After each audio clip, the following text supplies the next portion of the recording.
Hey everybody! Welcome to Saturday! Oh my gosh, everyone's showing up for Rogue. That's awesome. How's everyone doing? How's everyone hanging out on this lovely, blisteringly hot first day of summer? I'm doing well. I'm playing Rogue.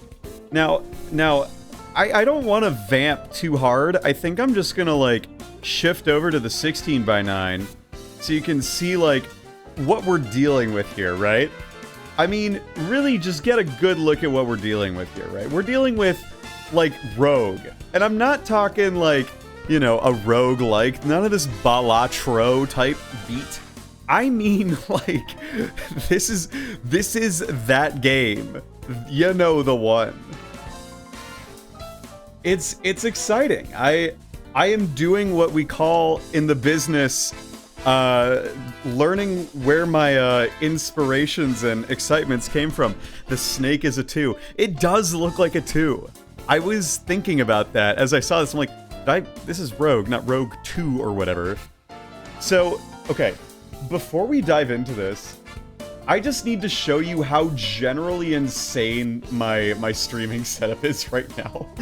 It's like, I'll show you the picture I'm using to promote, as it were, but like, you gotta see this, right? I have 2 different keyboards going right as we speak. One of them is Aaron's Sailor Moon keyboard, the other is mine. On my middle screen I naturally have OBS, and on my left screen I have Rogue. On the right I just have like my music website that I get the looping OGGs from. But like, this is what I'm doing right now to play this game. So, in case you were curious, I have to be careful about which keyboard I use to type things and everything. But, okay. Okay, so this is Rogue. This is Rogue, okay? We're gonna get started here. The Rogue's name, we're gonna start with my Puntalino. Okay. So let's make some magic happen here. Hello, Puntalino. Welcome to the Dungeons of Doom. It is exactly as you would expect. Which direction? Okay, so I have no clue what the fuck I am doing. You don't have anything appropriate. So maybe what I should have done is like look up the controls to Rogue. Rogue controls Amiga. Yes. This is good. This is a good call. I definitely planned this well. The Kestrel misses you. You miss the Kestrel. Okay, more. I am doing my best here. Let's see here. The Kestrel swings and hits you. Okay, we are playing Mystery Dungeon. Oh god, no. This is awful. Gonna need all 208 of those keys. That's what I'm saying. Okay, so you have the basic movement, you can I click on dudes? I didn't even like try really that hard. Let's see here. I should have read all the documentation and I didn't, but you know, we're fine. It's good. Okay. I am stuck. Okay. Frost Hiss the Ice Monster. You have defeated the Ice Monster. Okay, so I got Guild Novice. I achieved the rank of Guild Novice. Okay. You barely missed the Kestrel. The Kestrel swings and misses you. You don't hit the Kestrel. You swing and hit the Kestrel. You have defeated the Kestrel.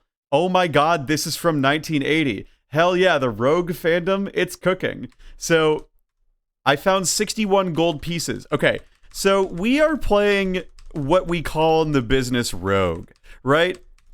And I don't know about all of yous, but like I am a fan of roguelikes. I have 2 rations of food. Illegal command. Help. Oh, please specify a letter between A and E.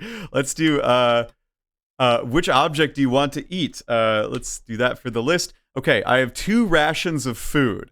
This is like immersion. It's trial by fire, And I feel like I'm learning a lot. I don't think they're supposed to be sound. Um, this is what video games are, friends. And I have a scroll titled Nit Nev Capcot Sub, which is B, or in backwards, it's Bus Top Pack Ventin. Okay. What is my I? So I is my inventory. Okay, so I have a ring mail being worn. The weapon is in hand. I have a +1 mace. I have a short bow, and I have 30 arrows. So this is literally why they're called roguelikes? Yes. Every single roguelike is based on... Oh, F is fast. Okay, cool. I'm learning. Rogue, a game like all those roguelikes. A roguelike, as it were. Ooh, we got a wide hallway, and there's nothing here. Yeah, so, okay, when you hear about roguelikes, this is what we're dealing with, right? When you play that Mystery Dungeon Pokemon game, just know it started out as ASCII characters. What is... Oh, a teleporter. I'm confused now. Oh, there's a spider. Okay. Hello, spider. Hello? F-E? That's E for eat. H is to the move that way. J is down. Okay, so I can also go up. The bat scored an excellent hit on you. You missed the bat. The bat swings and hits me. I fucking cannot hit this bat. Okay. Let's try E. All right. Dropped a bow. Okay. I have defeated the bat. Okay, I got the bow. I got the short bow. F? Would that do anything? I don't know. So I can blame my Pokey Rogue addiction on this? Yes, you can. Illegal command. Z, down. I don't have anything appropriate. Okay, W is weapon. Oh, wield! Wield! Oh, I'm learning so much. Okay. Robot Tortoise says, if I ever think, damn, my writing is kind of nondescript, I will think of, you defeated the ice monster. It's true. Doff my hat to this bat after it scores an excellent hit on me. I gotta say, like, when I watch a bat get an excellent hit on me, what else am I supposed to do? Let's equip F. So now I am wielding a bow. Oh, I'm frozen, and it scored an excellent hit, and the ice monster hits me. I can move again. I swing and hit the ice monster. I have defeated the ice monster and earned the rank of apprentice. Okay. Oh no, dude. We are... Chat, we are, like, kind of getting roasted. But I have the ability Journeyman now. Okay, so I'm gonna go back to my mace. It's gonna be good. Apprentice what? I don't know. Chat, do we want music, or are we embracing the sounds of the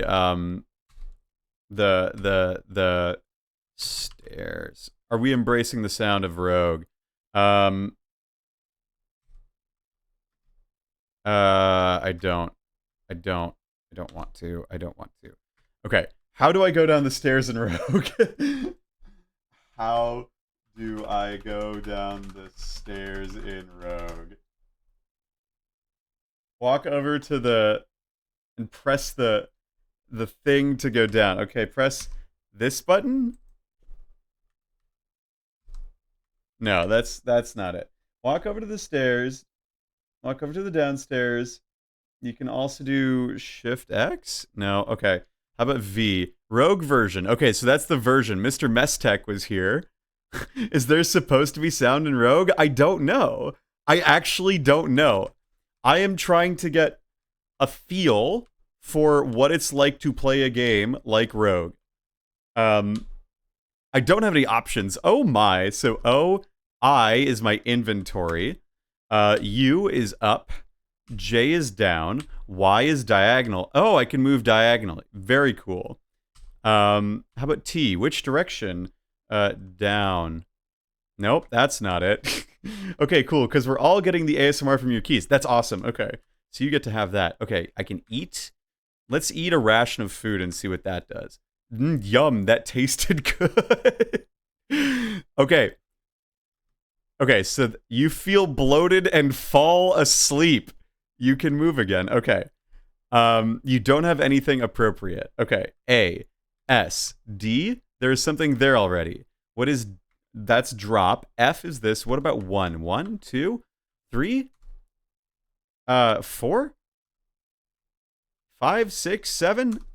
Okay, so you can see them going in the bottom. This is like, again, I ain't played no Amigas, so I'm trying to like figure this shit out. Illegal command X. Item to call. What do I call there? Was called. That's just rude. What do you want to call it, Boris? Okay. A scroll called Boris, titled Nev Capcot Sub. Of course. What else would it be? Can't imagine, you know.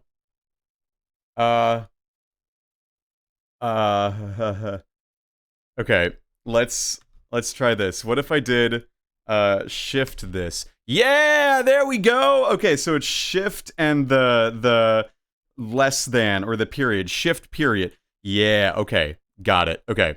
So we are caught in a bear trap.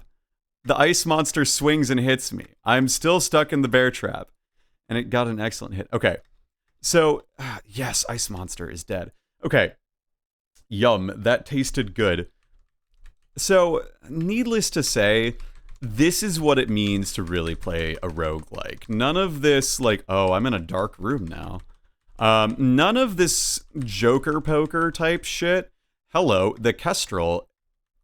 I hit the Kestrel and have defeated it, and I got gold. So, I don't know about you all. Have you all played any Amiga games? Do you know what it's like to play a video game like this? Because this is like 1986 video games. This game is 12 years older than me. I hit the bat and have defeated the bat. I think this is video games, right? I think this is peak video games, and I am living up to my expectation of what it means to be a gamer right now. I have officially made it known I got the Adventurer. Yes, I got an aquamarine potion. I have made it known in my field these days. I was at a conference last week, right? Hello, Hobgoblin. I've injured the Hobgoblin and defeated the Hobgoblin. I went to a conference, and I met some folks. These are the conferences I've been going to for like 8 years now, so they know me decently well. And I've made it very clear, like, I think that when we all go to oh, hello. Oh, that's a scary guy. I swing and hit the orc. I've defeated the orc. I got a scroll titled Kel Rid Sub C. Okay.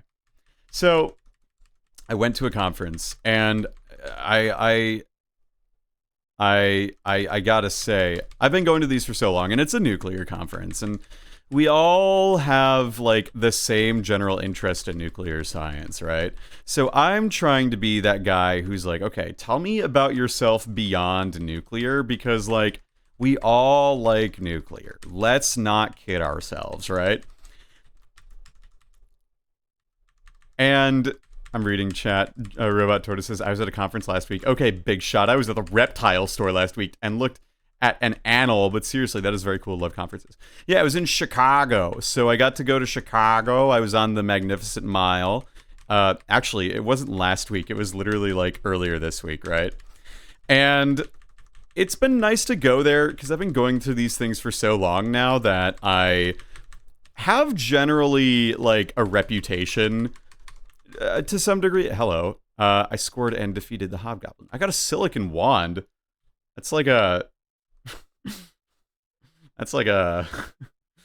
I don't know about that one, Jerry. Let's equip the eye. I got the short bow. And when you go to these conferences and you go there for a while, you start to develop a reputation. And so I have a reputation of like, I'm generally reliable and cool. Here's a brief list of some of the keyboard commands. Now you show me this? Now you show me this? I've got through 3 floors and now you show me the instructions? Okay. I'm gonna take a screenshot of this because I would like to have this on hand. Um, repeat the last throw, zap, relabel magic item, drop an object, eat some food, show some food, quaff a potion, Q for quaff. Uh, read a scroll, search an adjacent position, throw object, wield a weapon, zap a magical wand / staff, show a list of magic discovered, put on a ring, quit, remove, take offerings, save the game. We gotta save the game, chat. You can go down and up. I think you were supposed to have a printed instruction sheet. Yeah, probably. Use the numeric keypad. Pressing the control key before a move will repeat the move until you encounter something interesting. Pressing the shift key before a move will repeat the move until you run into something. Okay. So, you have injured the bat. I've scored an excellent... Okay, so shift? Yeah. Oh, that's speedrun tactics. Yeah. So I finally have started to reveal my power level now that I am, decently well inserted into this society as, like, a guy who is capable. And I revealed that I play a lot of games. I play a lot of video games, right? And, whoa, who are you? A slime. I missed the slime divides. Ick. All right, let's use a zap. Let's use a that way. Let's use our silicon wand. A centaur can hit you. A centaur? What the hell is the centaur doing here? Oh, dude, I am fucked. I am so straight fucked. How do you even play Rogue in 2025? Is it on Steam? I am playing on my Mister. Polymorph. Okay, so it's polymorph. Okay. Well, fuck. Here lies Puntalino. 369 gold, killed by a quagga in 1978. The Slime Divides is my new prog rock concept album. What's it gonna have on it? Do you happen to... I think what you should do for that is you should take, like, a really simple melody and just do theme and variations a la Baroque era music. But, like, just change that shit. Let's create it. Puntalino, adventurer killed on level 4 by a quagga. Alright. So this is why it's a roguelike. Because you can just keep playing it over and over. It's all slide guitar and theremin. Yeah. How about, Puntal Jackson. Puntal Jackson. That's who we're going with. Okay. So this is Rogue. It's great. I'm having a grand old time with it. I hit the Kestrel and have defeated the Kestrel. I have some food. I have a mace. I have a scroll titled Tag Josel Saka. And that means that I can read a scroll. And as you read the scroll, it vanishes. You fall asleep. Great. You know what? This really reminds me of, like, Shiren, actually. That's pretty cool. You barely missed the bat. I have defeated the bat. And 19 gold pieces. Tell us more about the conference. I'll tell you more about the conference. So, the nuclear people want to make a video game. And, like, look, I have to always preface this, and I always say, like, look, I am not an expert on games. I do not make games. I am not particularly skilled at saying what makes a good game from a bad game. I can talk about games pretty convincingly, but I was talking with their K-12 educator, as it were, because, like, they want to make a video game that extends outward to, like, just outreach, you know? They want to do an outreach video game. And hold on, before we do this, I'm going to play some Harmful Park. Does anyone mind if I put on Harmful Park in the background? Anyone mind if I put on Harmful Park in the background? Okay, I'm going to put on some Harmful Park in the background. Okay, and so, like, Yeah, we're gonna... let's see. Let me know if you can hear that decently alright. This is a mix by my, good pal Harmful Park. Yeah, so they want to make a video game. They want to make a video game that is designed to appeal to the masses and, like, educate, right? And that's a great idea. You know, obviously, though... Oh, Bob's Gaming 00, thank you so much for the follow. Where I'm at, right, is I think that's a good idea in general. And I think that there are cool ways you could do that. The problem was... I was talking with them, right? About, like, how should we do it? And, like, immediately, the K-12 guy was like, Clover jump scare, so true. That's my notif. We're people of culture here. And the idea was, they were like, oh, we could do it in VR and it would be good. And I'm like, okay, sure. But like, why would you do it in VR? Like, what does VR add to this experience or the mechanic, right? Because if you just want to make a nuclear reactor simulator, then you can do that. But like, I don't think that's a good idea necessarily. You would want it. You could use VR for that. Also, side note, Mystery Dungeon definitely lifted like walking around. You recover as you walk. That's awesome. So we got to talking, and like personally, the concept of Kerbal Space Program came up, and like I don't know about you all, but I don't think the Kerbal Space Program is a generally beginner-friendly video game. It's a game that is,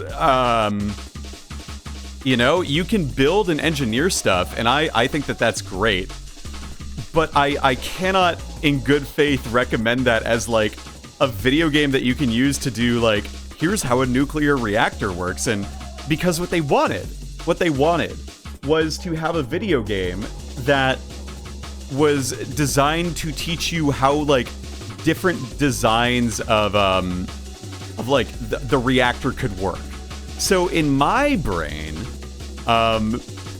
I said like, okay, what you want is to build an engine building game, right? And the guy who was doing it, really cool guy, I hold nothing against him, but he's not a gamer by any stretch. So I was like, Uchenna, have you played Balatro? And he's like, what's Balatro? And I was like, it is the game you want to make, but for nuclear. You want to make the megawatt video game, the megawatt card game, but you want to make it a video game. That is what you are trying to do. You want to, because the thing that they wanted to do is like, oh yeah, you pick from a starting list of things and then you like go about it. And I was like, okay, so you just want to build a roguelike deck building nuclear reactor building game. And so I was like, you know, we were like, you know, plenty of alcohols deep on a Sunday night, right? And I was like, you should just play this game and come back to me and see what you think. And he was like, all right, bet, I will. And so my brain's like, listen, if they're gonna make a game like that, like, just make it a Balatro-esque deck builder. You gotta, like, yeah, the objective is, so Bob's Gaming asks, is the objective inform or train or simply communicate? I think it's they did not define that, right? And so the way that I would approach this is I would say, like, this is something that you can use to teach people how a reactor works by picking different reactor designs and concepts, right? And I think that what you can eventually do with that is you can... I'm going to read this. It vanishes. Your mace glows blue for a moment. What do I want to call my mace? What is my naming queue here real fast? My stream name queue, since that is a point incentive. Naming queue. 1 second. No, we're not naming it naming queue. Wrong keyboard.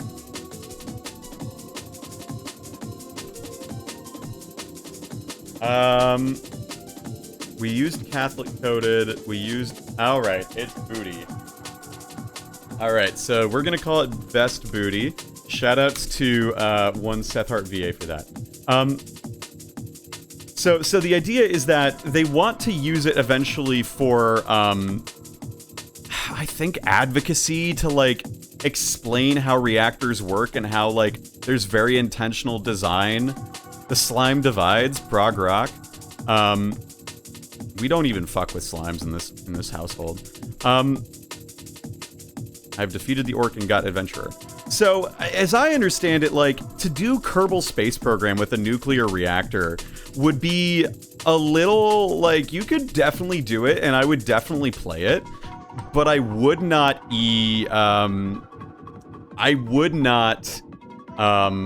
use that as advocacy, because, like, I do think it would be beneficial. Oh no, I'm frozen. The slimes are here. Alright, the ice monster. Can we get out of this stun lock? Can we get out of the stun lock? Oh my god. Okay. I just got fucking jobbed. Fucking rip. Fucking rip indeed. Okay. So, I think that what they want is, like, a deck builder. I think they want a deck builder. Alright, we'll name ourselves Charles here for this one. So this is Charles. Charles is a little different. Hello, Charles. Welcome to the Dungeons of Doom. I got a flail. Ugh, you would get ill if you ate that. Okay. Let's see, what I want to wield my flail. Yeah, I do not trust someone without extensive game design and nuclear reactors to do a Zachtronics type style nuclear reactor design simulator. I agree, Bobs. I believe that, like, it's a really cool idea, but, like, I cannot sign off on that without, like, there being a really compelling game mechanic, among other things. And it's got to be, like, responsibly made. Can I hit anything? Let's equip our mace. Jesus. Okay. You don't hit the bat. You hit the bat. You hit the bat. You miss the bat. The bat swings. You swing and miss the bat. Okay, we are having a bad time. Alright, well... Alright, well... Can I get a hit point? Yeah, okay. Charles is off to a bad start, let me tell you. Yum, that tasted good. Charles is off to a pretty poor start, not gonna lie. How do I shoot an arrow? I don't know. In any case, so these are the things, right? And so I just told him, like, go play Balatro. Just play, like, a few games of Balatro, because I think that if the society wants to sponsor a game like that, that's what they want to do. That's what they should try and make. IMHO. And I guarantee that there's a lot of indie devs out there who would probably find that pretty interesting. Not gonna lie. But, you know, I'm no game dev. It is what it is. Balatro doesn't seem like a game I'd enjoy. You don't have to like every game. It's okay. The slime divides. I've defeated the slime, thank God. The slime divides. Okay, we are gonna... What do I even have? What are my capable skills at this point? I have a ring, I have a flail, my weapon in hand is a flail. Let's read a scroll. What's the worst that could happen, right? Let's do that. It vanishes. Is an identify scroll.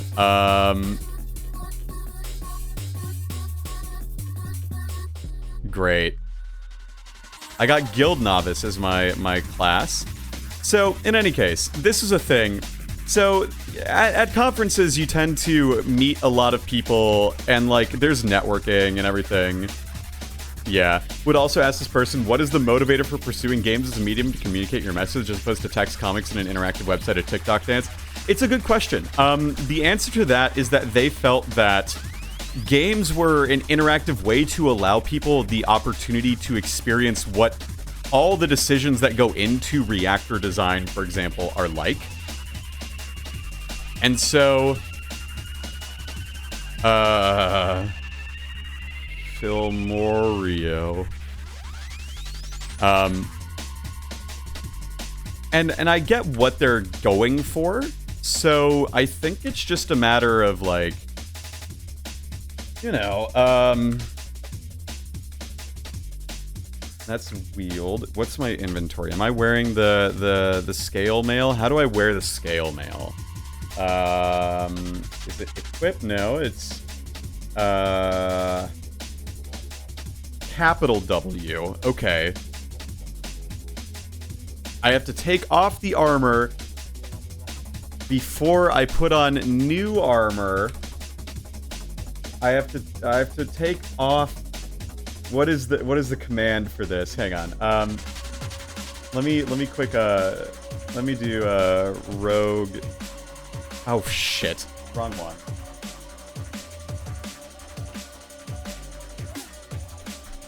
Okay. So now what I'm gonna do. Is the music loud enough? Too loud, by the way? Just let me know.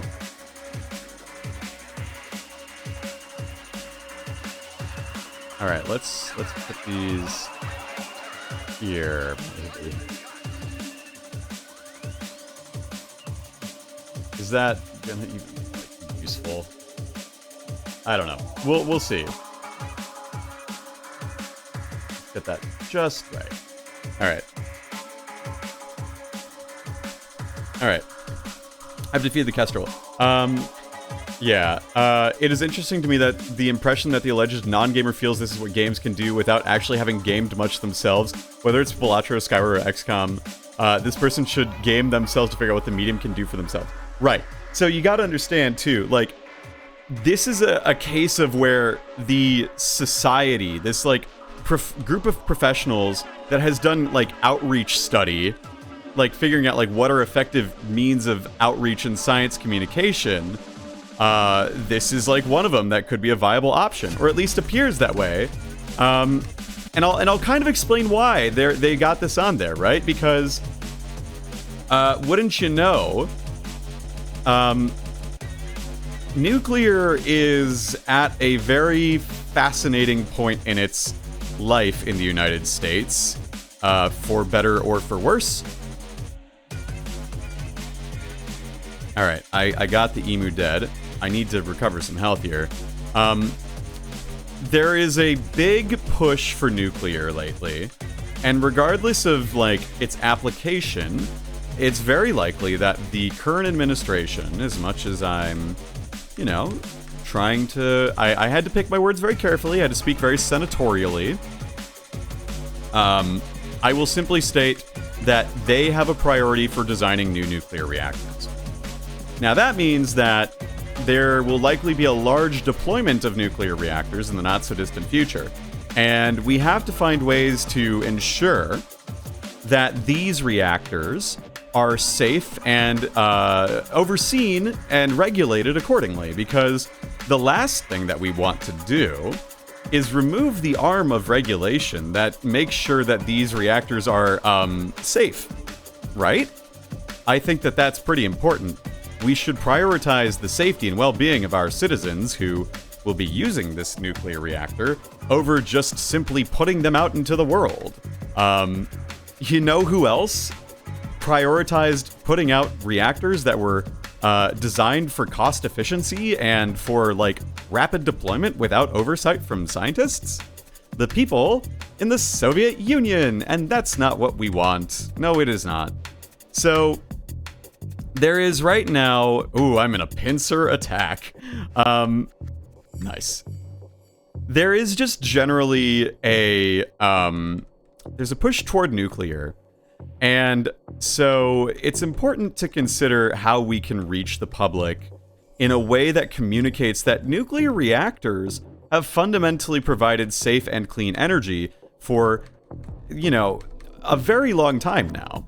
The problem is that, on the one hand, yes, we have to deal with regulation and we have to deal with the policy behind deployment because, I'm going to be so real, we don't want to put out a reactor design that is just poorly designed, right? That's backwards and bad, and I don't know about you all, but I would like my reactors to be overseen by external regulatory committees that can ensure that these are safe designs and not just yes men for people who want them out in the world.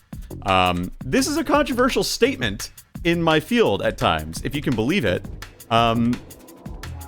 For current events, in case you were curious, Chris Hansen, not the To Catch a Predator, but the former head of the NRC was fired recently, this week. And that, in my humble opinion, since we're on my platform, or at least my stream, I'll say it, I don't think that's a good thing. I think that's a bad thing, actually. It's the case of many other government agencies. They are moving out people who are experienced professionals and know their shit so that they can replace them with yes men to further an agenda. Now, granted, there are some people who are okay with that because that agenda is their agenda, even if they don't like the social policy. And I'm just have fun at watching the K-pop Demon Hunter Sigma. Yeah, as a STEM professional who is personally invested in science communication, I applaud this effort. Hell yeah. Hell yeah. Hell yeah. And I think that where it comes down to is that just because the current administration happens to be bypassing the rules for a thing that you like, does not change the fact that they are bypassing all of these rules. And IDK about you all, but I'm not trying to bypass the rules of American democracy just so that we can deploy nuclear. Far from it, in fact. I think that, frankly, we should probably follow the rules because the rules are there for a reason. But of course, I'm just one person. Still, this is a real thing that we have to think about. We talked about at this conference, and it's God damn it, how do we make sense of this? Because, again, there are some people who were we should get this person at our conference because it would be exciting.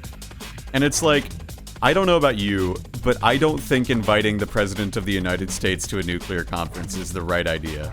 Just my opinion. I think you should invite the head of the DOE. I think that's more appropriate than the President of the United States. I think the President of the United States has things that are more important, right? Yeah. Yes, I agree. I agree, Kurisu. Since it's my stream, I'll say it. I think that it's important to remember why they are funding nuclear energy in this case. Because I got into the nuclear industry because I wanted to keep people safe, and I had an interest in, radiation. And if you can believe it, there were no data centers when I got into nuclear. And now, the reason, according to the executive orders put out by the administration, the reason that they want to deploy so much nuclear is to power these data centers. And, some people don't have an issue with that. Some people do. And I think it's important to ask ourselves, what are the data centers for? What are they honestly for, right? If you can tell me what they're for, that's great. So tell me what they're for.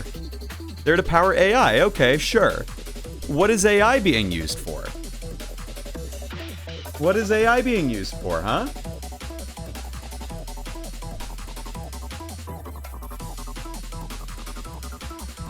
You tell me.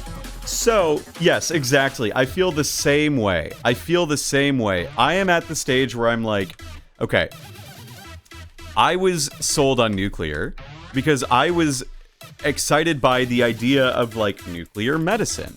I was excited by rapid deployment of power. I was excited about, like, keeping people safe, like non-proliferation. And you're telling me that this field that I am in now, the reason I'm going to apparently have a job is to power data centers? I don't know about that one. That doesn't sound like why I got into this, right? That isn't what I agreed to.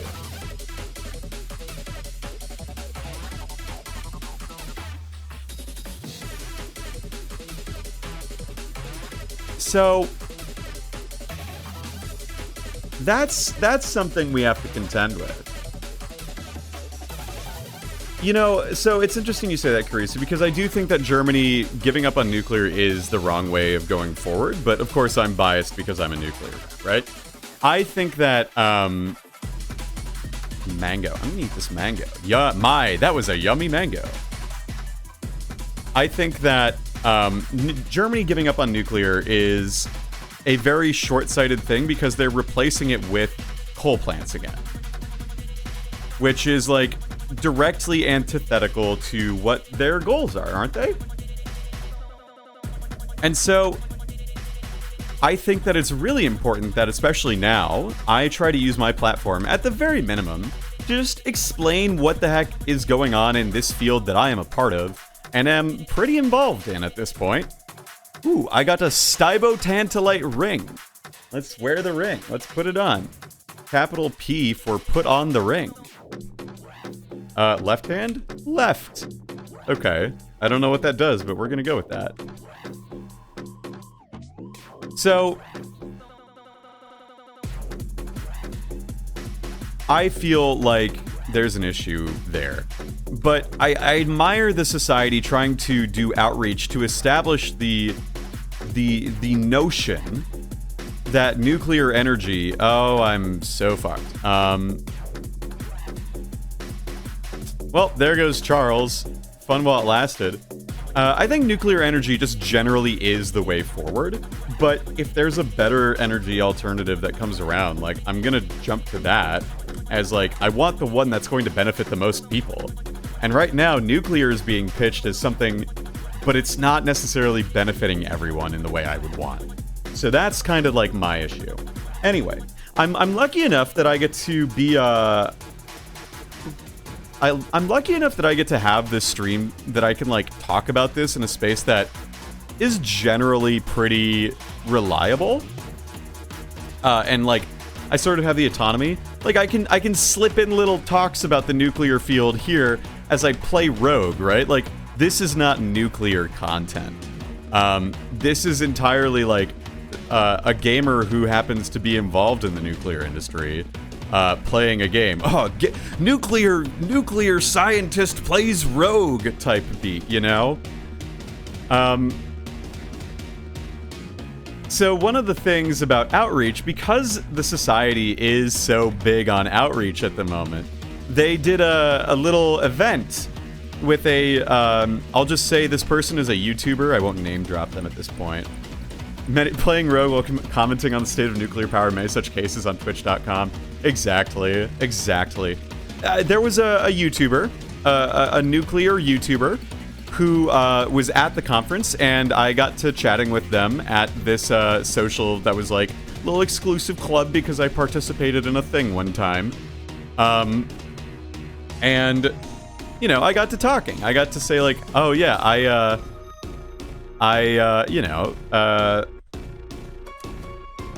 I stream and I talk about the nuclear field as I play my stream, and they were like, oh, what do you play? Yeah, you know who I'm talking about, Jillian. This was the Nesdy meetup, actually, so I'll just drop that.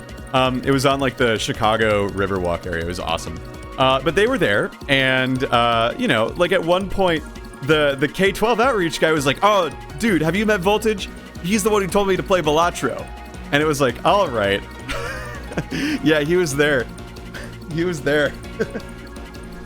I'll tell you about more other things because I don't want to drop too many things on stream.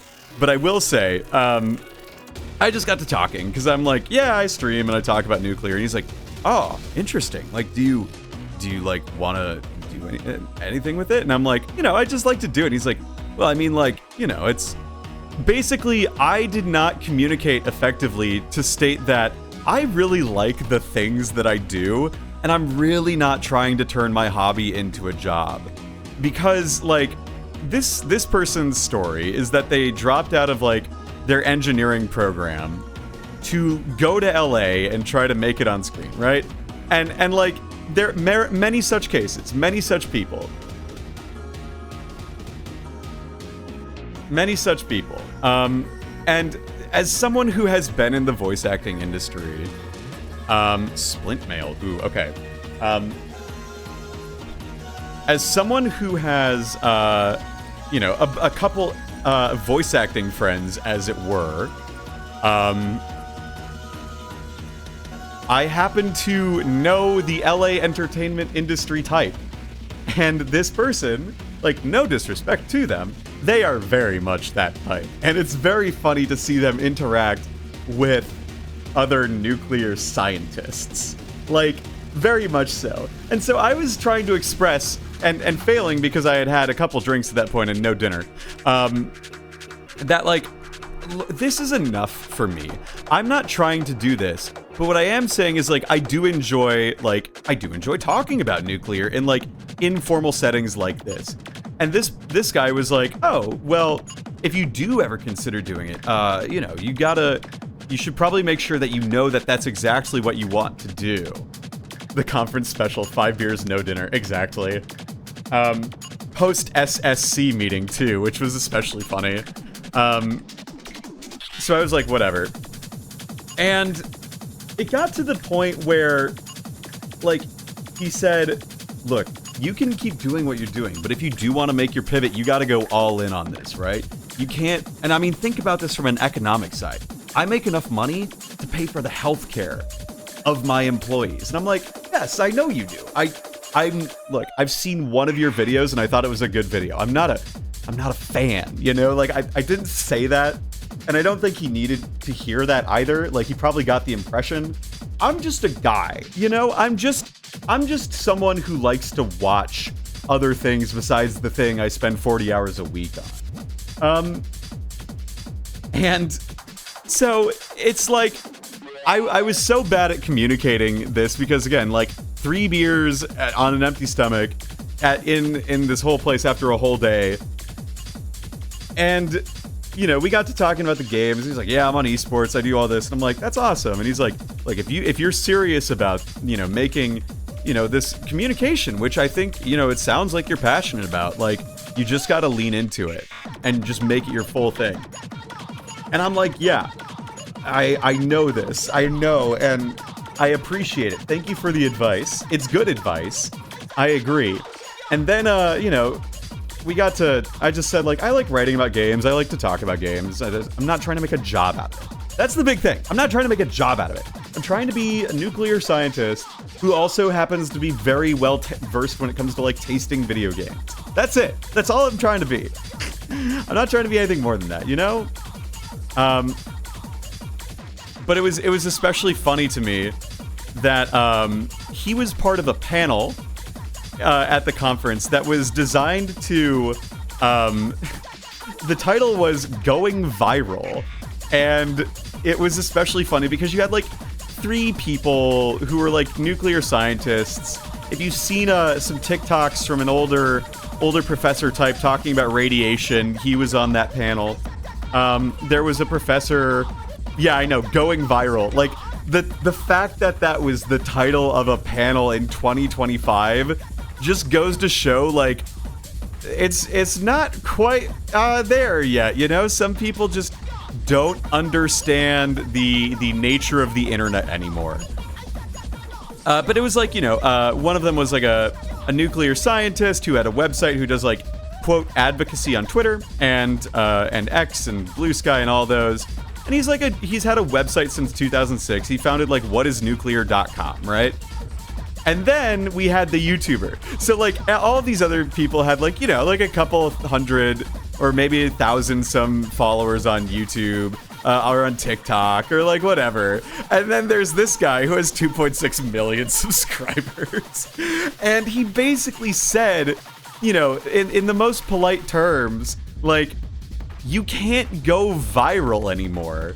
You have to make this your full-time job. Like, social media advocacy is not simply something that you can just do as a side gig. It is a thing that you have to put in the time for. And like, again, whoa, I fell into a trap. I'm damaged by the fall, and now I'm on level 6. And I don't know if anyone in the room under the age of 30 was really ready to hear that. You know, like, everyone under the age of 30 in that room was like obviously aware of the internet in such a way that it was sort of like you're hearing all these things, and like there wasn't a question about the algorithm until like the very end of the panel by a high schooler. And like I didn't ask any questions because I was doing other things during that time that I had to take care of. Excuse me. But it's the nature of like, you cannot even try to figure this shit out without knowing a little bit about the algorithm, right? And so I found it very funny. You know, there was an attempt. There was absolutely an attempt. Which is great. Was it, like, good? Oh, okay. I need to eat something.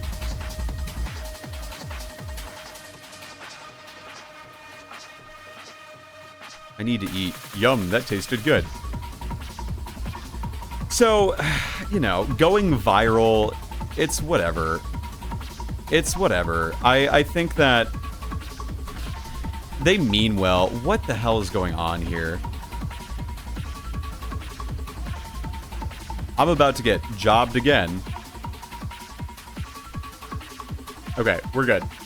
In any case, it was like, how do I communicate that I am not trying to go viral on the internet for science communication based on my ability to do nuclear science? I ain't no Kaylee Cunningham, that's what I'm saying.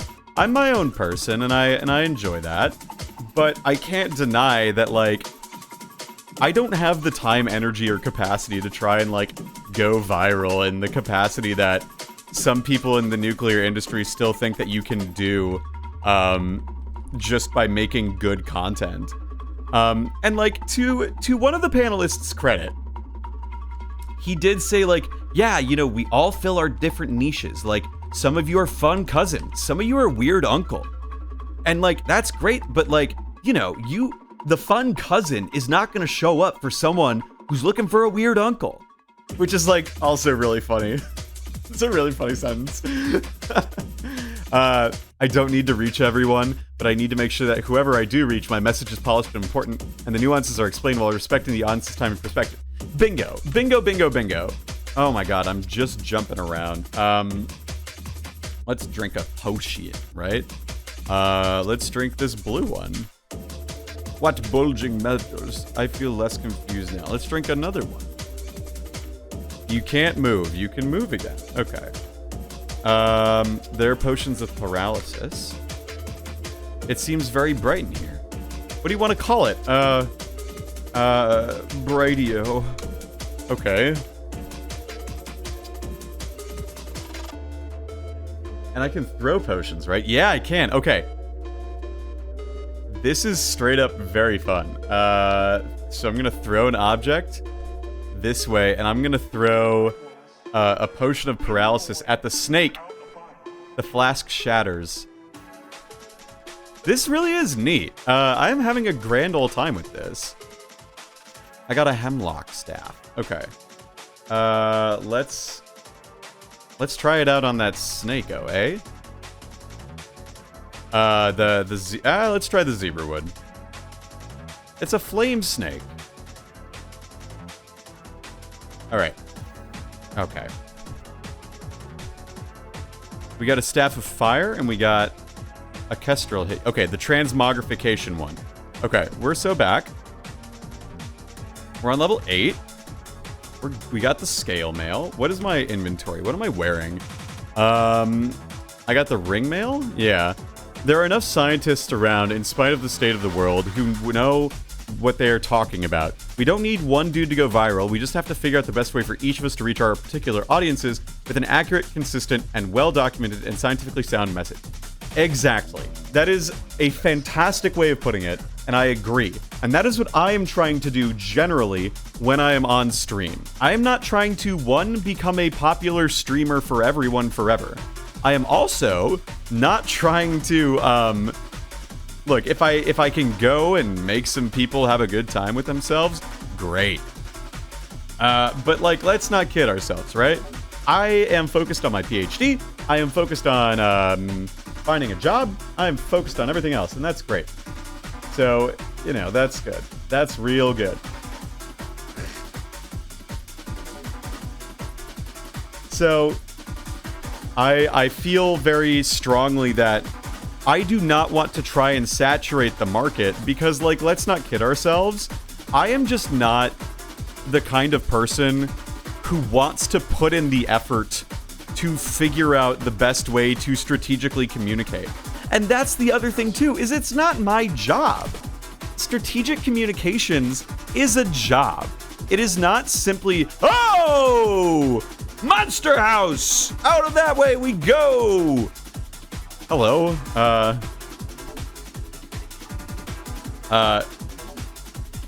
yes. The Aquador. Oh, of course that won't work. Yeah. Fuck. Okay, let's use our fire now. Nice. I found a topaz. I'm trapped in a room. I'm trapped in a room. Am I just trapped in this room? Okay, we're so back, actually. Okay. Okay. All right, let's try using the fire.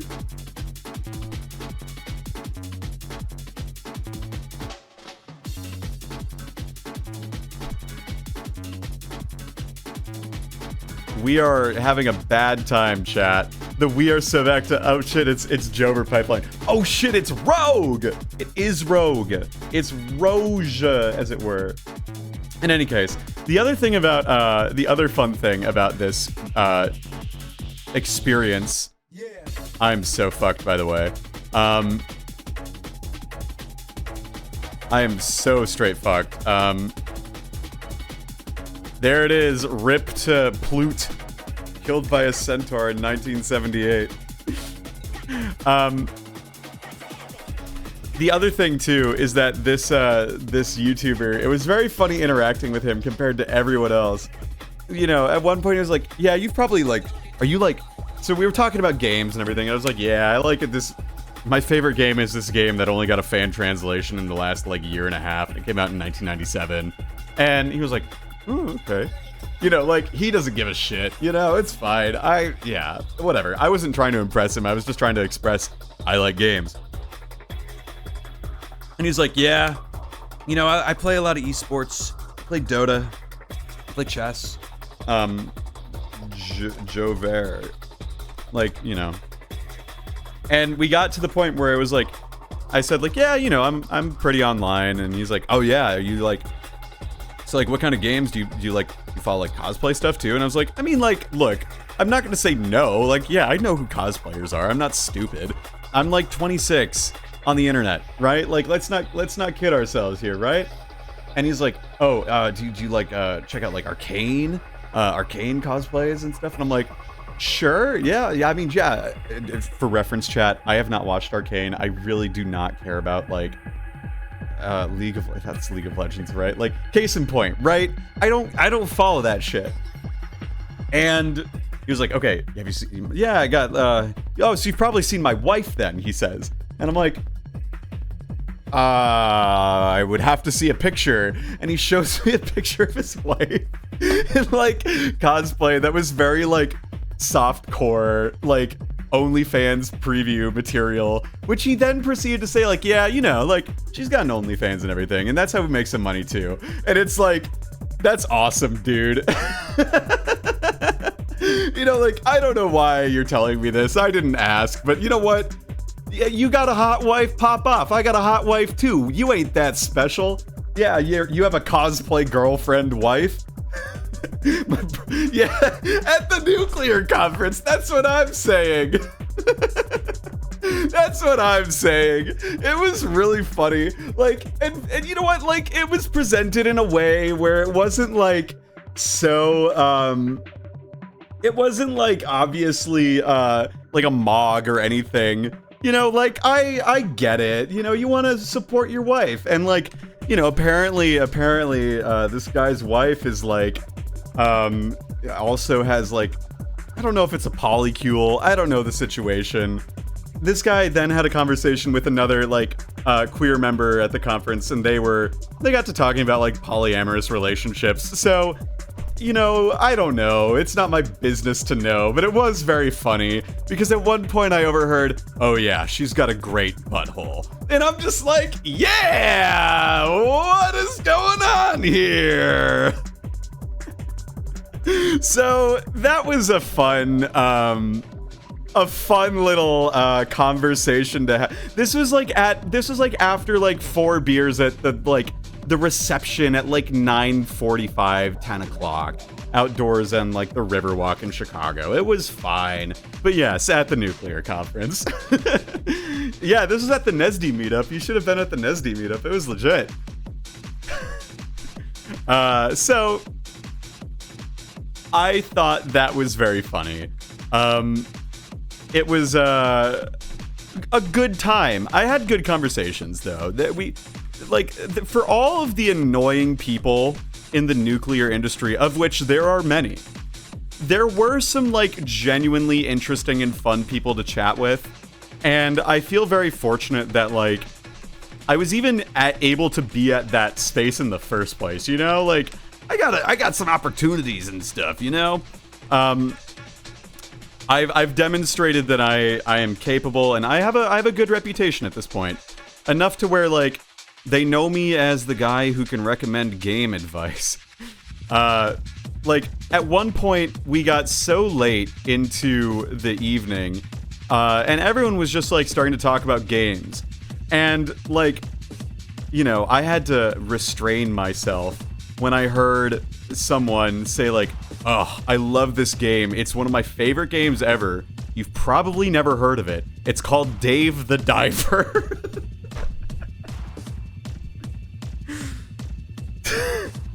I finished grad school during COVID, so I missed out on a conference. Looks like I missed out on a lot.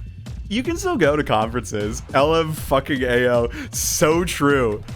So what happened was, one of the nights we went out to like the Billy Goat Tavern in Chicago, which is like a really cool place. And at some point down the road, the conversation came up that like the new social media coordinator with the society, she is a huge FromSoft fan. Like, her favorite one, I think, is Demon Souls. Like, that's where we're at. And of course, one of the guys in the group was like, have you even, like, played Dark Souls 2? And she was like, of course I played Dark Souls 2. And, like, and I leaned over to her, and I pulled out one of them things I heard from a funnier, wittier guy than I. And I said, so are you enjoying adult Fortnite Night Rain? And she was like, yeah, it's pretty good. Has she played Kingsfield 4? I think she played some of the Kingsfield. She likes Kingsfield. I don't remember what it was. I was like, again, 4 beers deep within an hour. So I was just doing that shit. And, jaming. All right, let's try this. Let's try another run. I'm getting a feel for Rogue. I'm really liking it. In any case, so, and at one point, one of my good colleagues who I hold his opinion in high esteem. I think he's a good dude. you know, he works in Seattle, and he works for a major nuclear thing in Seattle, and you know, he's said his gaming habits in confidence to me, so I'll leave him at that. But at one point he's like, dude, okay, I know you want to talk about this, but I have played the best game ever. It is now my new favorite game of all time. And I don't know if you've heard about this because it's kind of obscure. And I was like, does it have obscure in the title? And he's like, dude, you know it. He knows it. He is obsessed with Clair Obscura 33, which is great. It's great. And I was like, listen, Matt, I'm gonna play it. And he's like, dude, you gotta play it right now. And I was like, I'm at a fucking conference right now. Am I gonna start it? The French are so back. The soundtrack is a banger. We were drunk walking to the pub. Rip jaming. We were drunk walking to the pub, and he's like, this soundtrack? He was talking to this other, there were two Matts, right? And this Matt was telling the other Matt, who is a big fan of like old school JRPGs, but he has like kids and everything. He was like, Matt, you have to listen to this one. This is the one that you could like listen to on your drive to work. And the other Matt was like, oh yeah, okay, I'll give it a listen.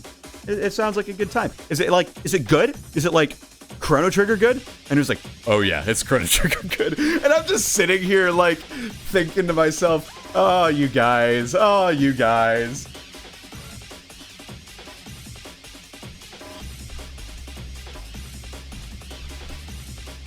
So, I don't know the details about it.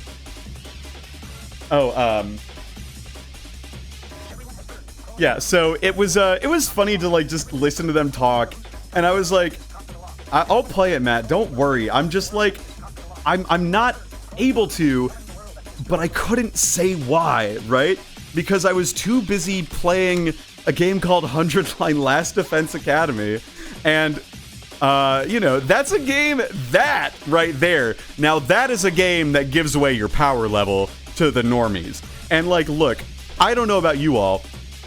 Did I finish 100 Line? I have 6 endings in 100 Line, and let me look up how many hours I've played of it.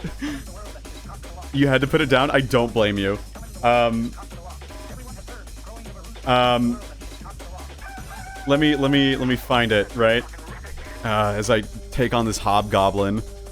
I defeated the hobgoblin. Okay, 100 Line Last Defense Academy. Aaron and I have been playing it on like the futon every other night. We have played 87 hours of that game. We have played 87 hours of Last Defense Academy. Oh my lord.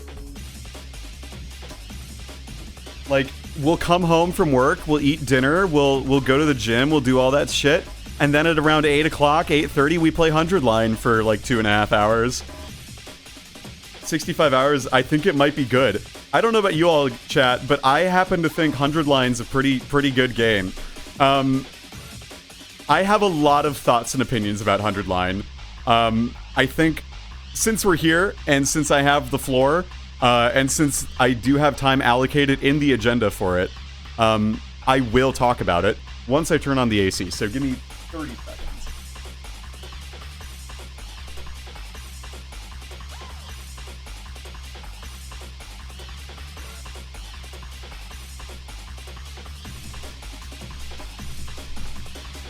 Okay, I'm back. Let me quick respond to one DM and then I'll tell you about 100 Line.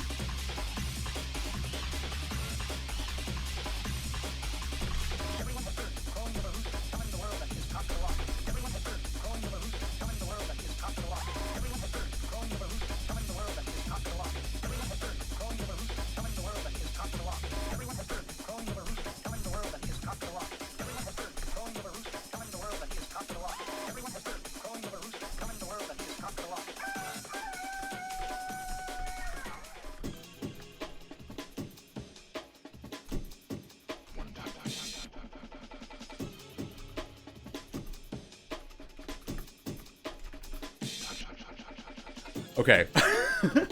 So, 100 Line, Last Defense Academy, is a video game made by, first and foremost, made by the madman Kazutaka Kodaka.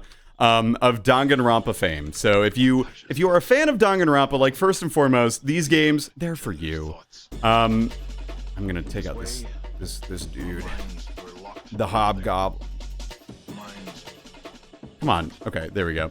So the idea is that it's a visual novel about a bunch of high schoolers who live normal, ordinary lives, who get whisked away to defend this place called Last Defense Academy, and they have to do so for 100 days, and they have to defend it from these, quote, evil invaders.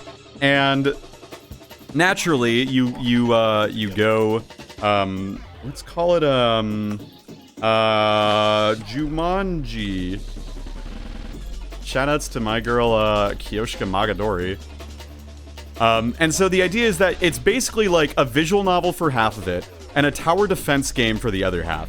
And I happen to really like the combat. I think the combat's very fun. But the idea is that you go through all 100 days, like straight up 100 days of like just madness and like Danganronpa antics and just like everything that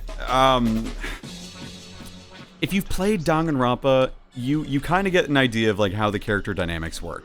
And I'm not gonna lie, like the first like there's parts of the time of the game where it is a little slow, and that's fine. It's a visual novel. You have to develop your characters.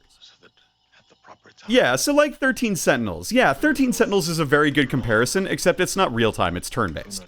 And I'll talk about the combat here in just a moment, since I think it's a very cool system. Where are the stairs? I must have missed it at that dead end. In any case, so you have to go through 100 days, and then only after you clear the first 100 days do you then get the option to actually make decisions in the in like how the game progresses. So the first playthrough, kind of like Buried Stars, is a linear process. It is a there are no wrong answers. You will get the same ending every time. From there, the game opens up and it has 100 endings. Okay, there are no stairs. There are no stairs. So, you sort of go through the process, and like dare we call it a prologue? It's 30 hours. Like, it's genuinely like a whole ass visual novel. Like, it's probably the same length as the first couple chapters of like Danganronpa. Shoutouts to Harmful Park, by the way. Alright, there is nothing. Where? Alright.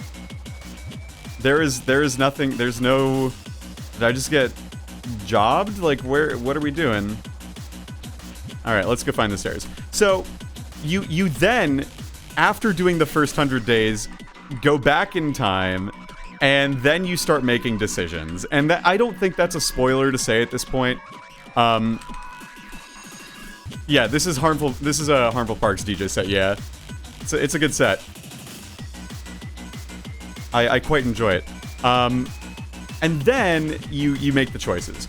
So the combat is interesting because compared to other tactical games where you want to keep all your units alive because if they die then it's permadeath and it's whatever, there is nothing here. What am I to do?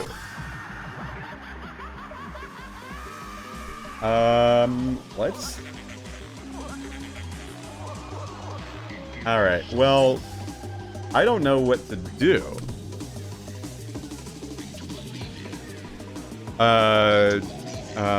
Stuck? Stuck, maybe. Alright. So now we've saved the games. That's Amiga. Needless to say, the combat's really cool because unlike other traditional strategy games, especially tower defense games, where you ideally want to keep all your units alive, in 100-line Last Defense Academy, you are actively incentivized to kill your units. Do you want me to tell you what happened there? Yeah, sure, what happened? Bonkalodio. You missed a hidden door? Okay. Well, we'll live. Alright. We'll live. I think this game's pretty neat. It reminds me of a little game known as Shiren the Wanderer. But the idea is that you want your units to die. In fact, like, there is a... Well, so much for that. Let's see if I can, how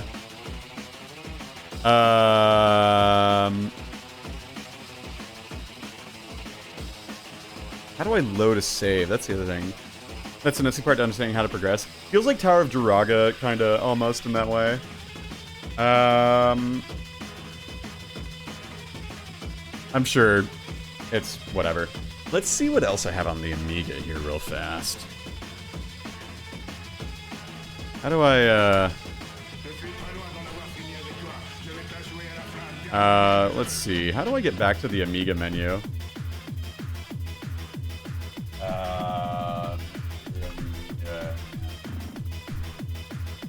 Oh, I need to press, exit, I think it is?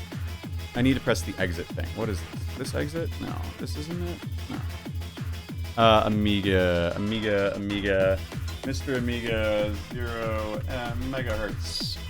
Yeah, Rogue opened my eyes. Almost an embarrassing way to realize Mystery Dungeon is just more of a roguelike than something like Hades.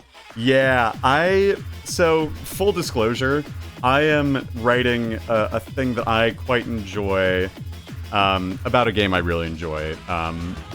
And I think that in order to do this, I need to play some of the games. I need to do my homework, basically, you know? Documentation. How do I get back to the, Mr... Let's see. How do I get back to the main page from here? Let's see. Oh, F12? F12. Drives, I think, is what I want to do. Nope. What am I trying to do? I'm trying to just go back to that main menu, I think, right?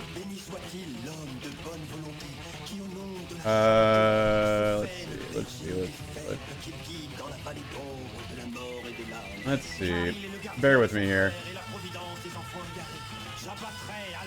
I think I want to go to the OSD menu? Let's just reset. I feel fine with that.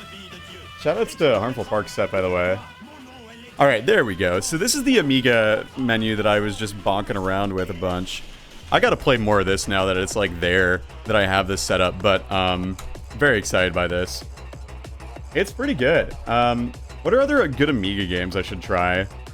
Because I frankly am very, I gotta learn me some Amiga shit, you know what I'm saying? Isn't there a soccer game? Maybe. Let's see.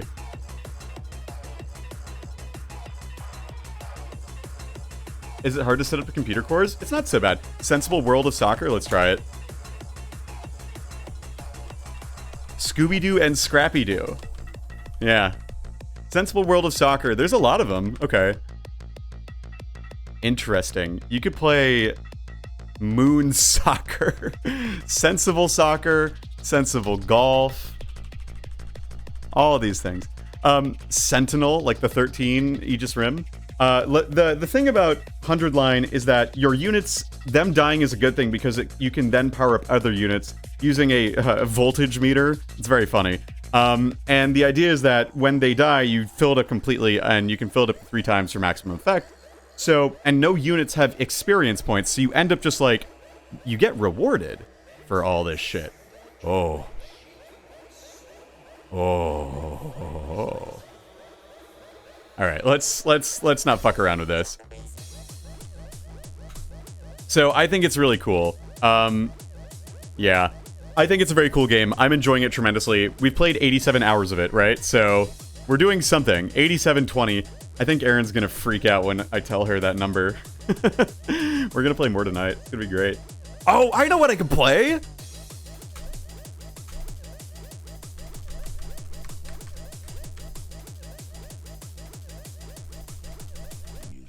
I could play this game. I think this has sound. So I'm gonna have to stop the set. What? What? Oh no. I don't think that was quite it, Scoob. Oh dear. Alright, that didn't work. Maybe, maybe instead of another world... Nope, that's not the one. Maybe instead of another world, I could play, quote, the one titled Out of This World. Maybe that'll work. Cannon fodder and sensible soccer, both are good.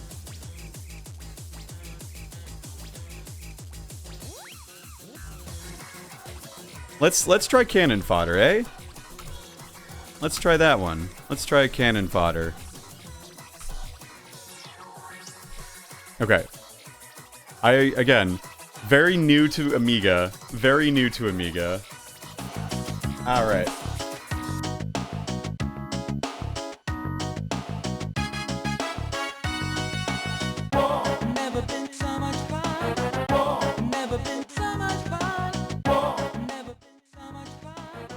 Oh my goodness.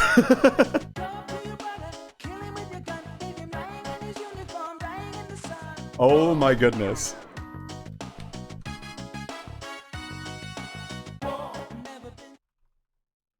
I can't believe I skipped that. No, hang on.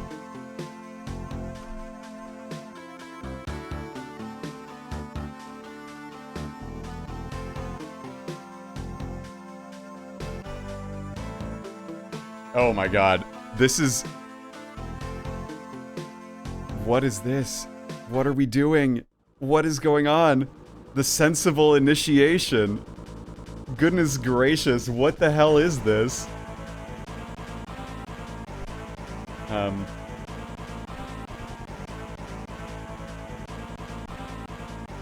Alright. Is this Vietnam? With 2 soldiers, you must kill all enemy. Go for it. Alright. Oh dear. Is this an enemy?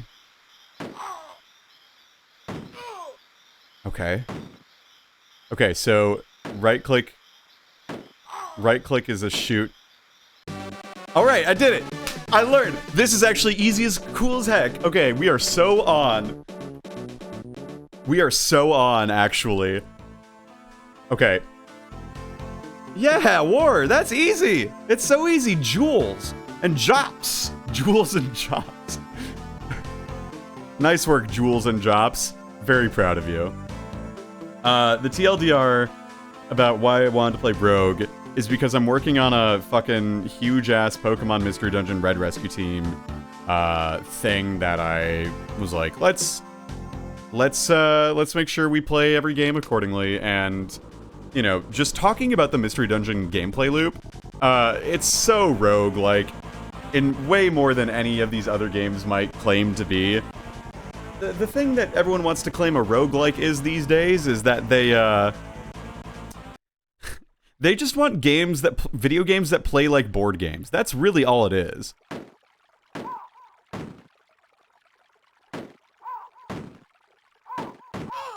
They want video games that play like board games in the sense that it's easy to start and finish, and they don't really have to commit to them for long periods of time that also have like a story in some capacity. That's really all it is. They yearn for Catan, yeah. Have I played Caves of Cud yet? I have not, because I am like a poser. I really do want to play Caves of Cud. I think I just have to buy it. And where I'm at right now is like shit's expensive. Rist, I don't know if you know this. I got married like about almost a month ago, and that was finances got a little expensive, you know? Oh no, we lost a soldier. We lost a soldier. So I've been like only, you know, that's the thing about my gaming habits is they are, you know, we are smoking some of them older games. Because I have them on my Mister and I can. Hey Dukes, how are you? Glad to have you here. I think modern roguelike is like more the arcade game league than anything. I would agree. Yeah, you did know that. Thank you. I appreciate it. Yeah, they're like people crave they're the working person's game. No! Oh damn, we lost jobs. All right. How do we get more guys? Stu. All right, Stu. It's all up to you, buddy. So we're you know, 100 Line was the game that we bought to like distract ourselves from like wedding prep, and we've just sort of made it a habit every other night we're playing that. So that's good. I'm trying to like, again, I don't want to say diversify my portfolio, but I do think that getting the experience of playing many different games is generally good for me. This is a fun game. This is pretty good. Cannon fodder? That's pretty fun. I'm enjoying this.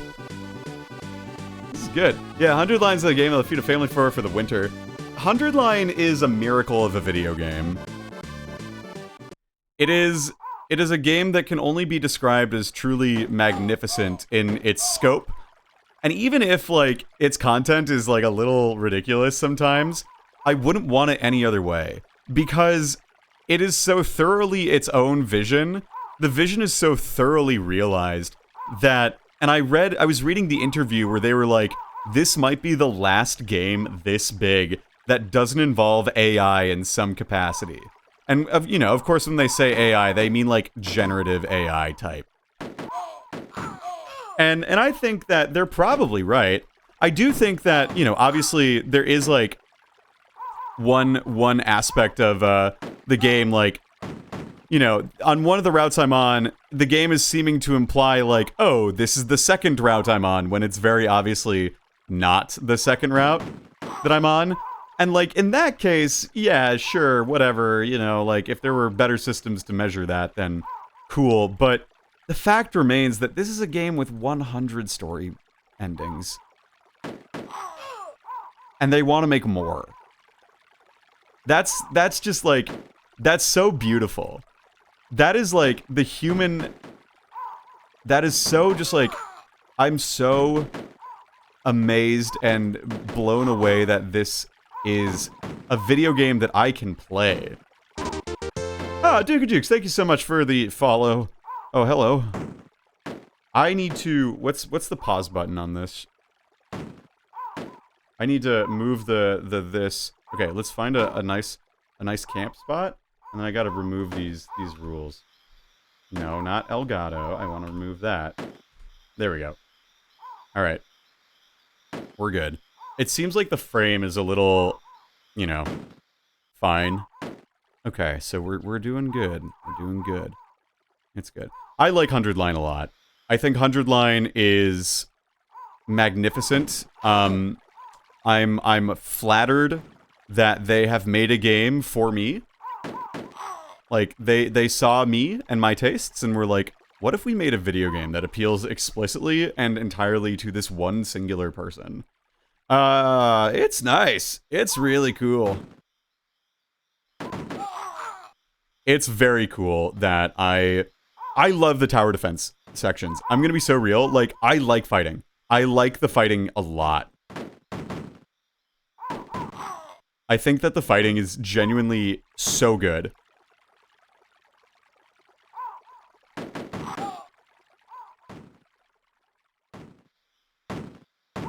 Oh, now we're actually getting into some, like, strategery.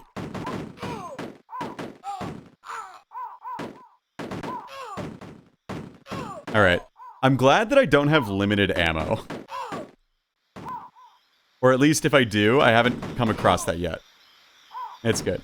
So, 100 Line is the game that I've been, like, playing more often than not. Oh, I lost a soldier.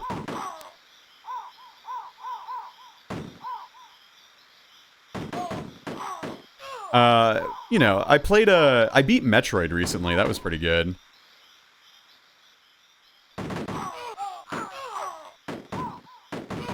Metroid, like, and NES too. So, okay, for those of you who happen to be in the know, about cool shit, we got ourselves a cool friend. Their name is Game & Burger. And if you are not in the Game & Burger sub, or the Game & Burger Chord, the G&B chord, let me tell you, that shit is a beautiful place to be, because they have single-handedly, like, red-pilled me on Metroid. Like, the real, honest-to-God Metroid. Like, not the original one, but like, or excuse me, not the remake, but like the NES Metroid game. And I played through it, and I gotta just say, like, I have learned the truth. I have seen the light. You know that thing that happens in, like, what is it? Bird Box. You know that fucking scene from Bird Box where the psychopath opens up the one person's eyes? That's me. My eyes have been opened by one Robot Jones. And I think that, my life is better for it, because now, I can watch a Liam Triforce video. Ah, damn it. I can watch a Liam Triforce video and, know that destroy enemy buildings. Okay. 22 recruits remaining. Okay. And I now can recognize, like, just how, simple the analysis is. Because, like, the thing about Metroid is, like, the game does teach it, but it's just, like, it's so subtle that, like, if you're not looking for it, if you're not looking for it, you won't notice it. Like, yeah, the whole point of there being rooms in Metroid where, like, they look the same, or, like, that there just is nothing in them, is to teach you that you should still look for these things. Like, there is a case where, hey, guess what? There is, in fact, you know how, like, there's this one quirk about this one set of rooms where, you know, if you bomb this one specific part, like, yeah, it's breakable. Did you know that? And hey, in one particular room that has this, there actually is a giant secret that you should make note of. And I think that is something that I think frankly, when it comes to the notion of Metroidvania, or whatever we want to call it, so many people are thinking about Super Metroid and Soten. And Metroid NES ain't one of those games. Metroid NES is like, as G&B would describe, it's a search action game. It's a game where you are provided your mission objectives, you have to find them, and you have to be strong enough to defeat them. And if you're not, you have to retreat and go look for other items to bolster yourself. And that's just not how other games in Metroid play. I mean, like, you could make the argument for Metroid 2 playing that way, but, like, by the time you get to Super Metroid, it doesn't play like that. And so many people don't play the original Metroid NES because it doesn't play, like, for one, it doesn't have a map. And two, it just doesn't play with, like, certain features, design features. They'll play Super Metroid first, for example, and then they go in expecting something like that on a smaller scale, and that's just not what Metroid NES is. I think it's a very cool game. I enjoyed it a lot. I think I'm gonna have to replay Zero Mission now with, like, the understanding of the design choices of Metroid and see just, like, how different it really is. So in case you were wondering, I played that. That's been very fun. I played that on the morning of my wedding, so in case you were curious, like, what goes into how to stay calm before your wedding day? This is my first stream after I'm married. I'm married! Yeah, woohoo! Aaron and I got married. And, this is the first one where I get to, like, claim that. True. I'm a married gamer now, chat.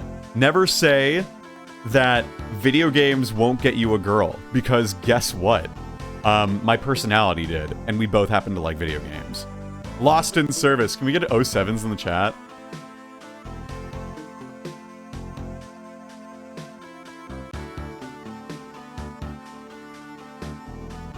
Did I lose connection? Oh no. There we go. Heroes in victory. CJ, Chris, and Pete. Pete. Wish it could have killed more of them commies, maybe. Do you think this... Okay. Stu. The squad, heroes, and everything. It's good. I'm a hero, hell yeah! Oh, we got crosses littering the... Oh my god, I love that. Home, 96 away, 5. Antarctic Adventure. This is a very fun game. This is like... This is the good stuff. Bugger me, it's cold. Fuck me, it's cold. With Fuller soldiers, you must destroy all... Kill all enemy, destroy all enemy buildings. Go for it. Alright.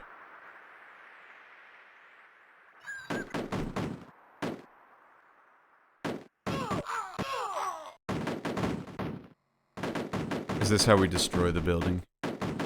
I hope so. Oh, shit. This is why we can't stand right in front of the door.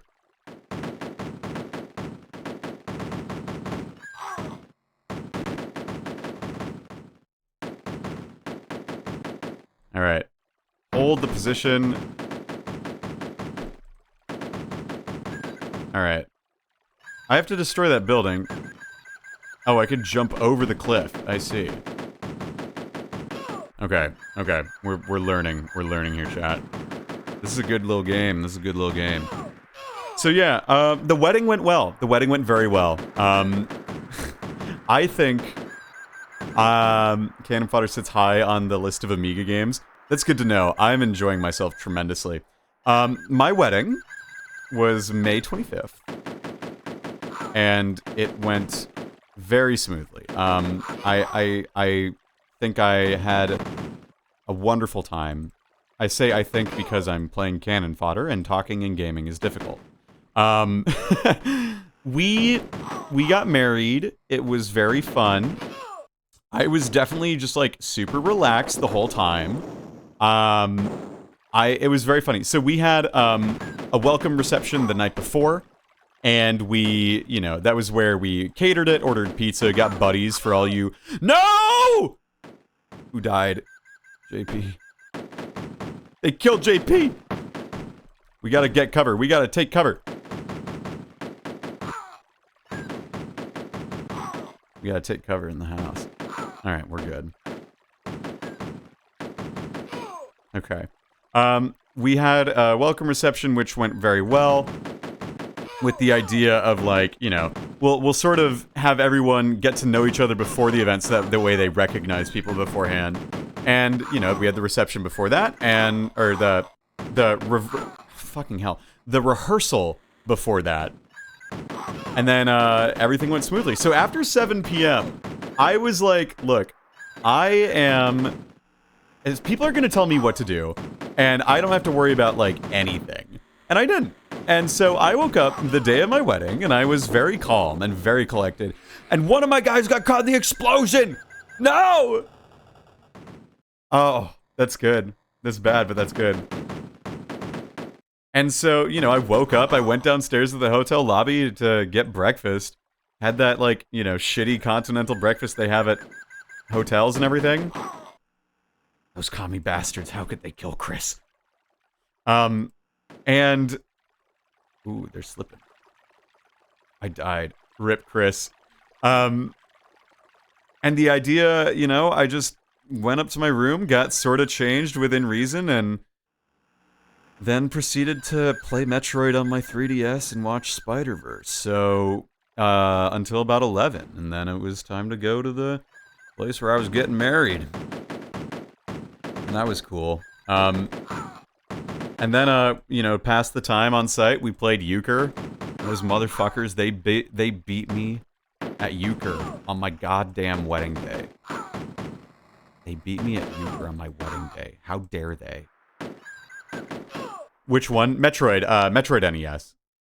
That's where I was playing Metroid. Like, I was past... So, G&B, let them know I'll tell them if it ever comes up. Like, they don't need to necessarily know. I don't know how relevant it is. But let them know that I was in Wave Beam Grotto on my wedding day. Because I was like, oh, I should play Metroid. That's a fun game. And it's a little game to pass the time. Like, it's a nice game I could play for 8 hours. Oh, shit. Fuck.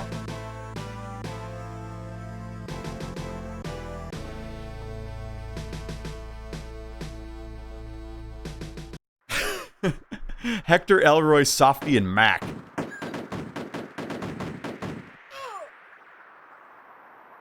How do I blow up this house?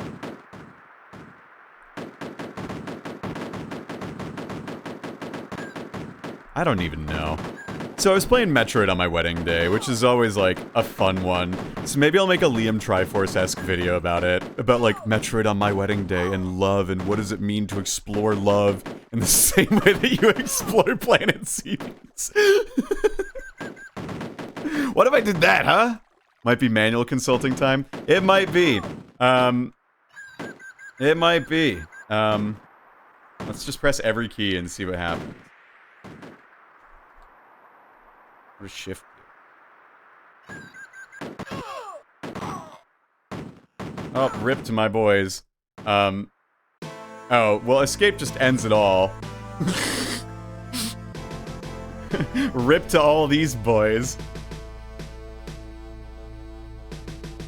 And just how Ridley interferes with your mission. Gary interfered during the wedding vows, and I took care of him in the exact same way. I got the screw attack, and then I proceeded to jump into him like 20 times. Alright. F1, F2, F3, F4, F5, F6, F7, F8, F9, F10, F1. Alright, F11 did something. Oh, I bet I have to, like, leave a grenade. Yeah, how do I drop a grenade?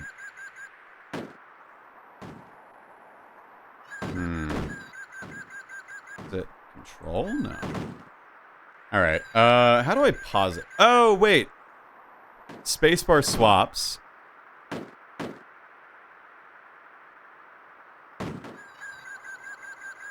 Okay, spacebar swaps these. And then, alright,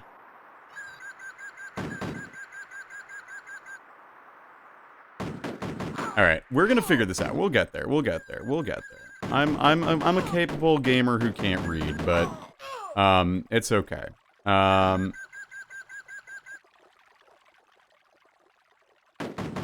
We'll figure it out.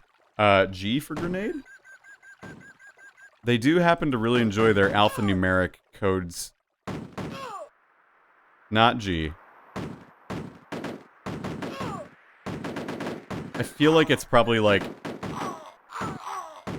some bullshit like P is pause, so that's good. Let's look up how to cannon fodder Amiga controls.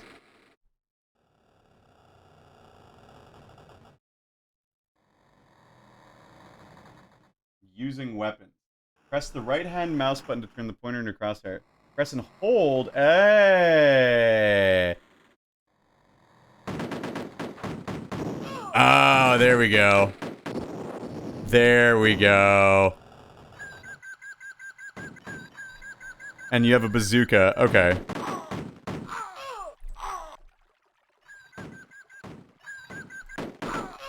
Oh, rip. Oh, I can get these boxes. Grenades. Alright, so we can do that. Oh, this is awesome. This is grand. This is everything I wanted out of a video game. It's just simple enough to be compelling. Oh, war games, my favorite.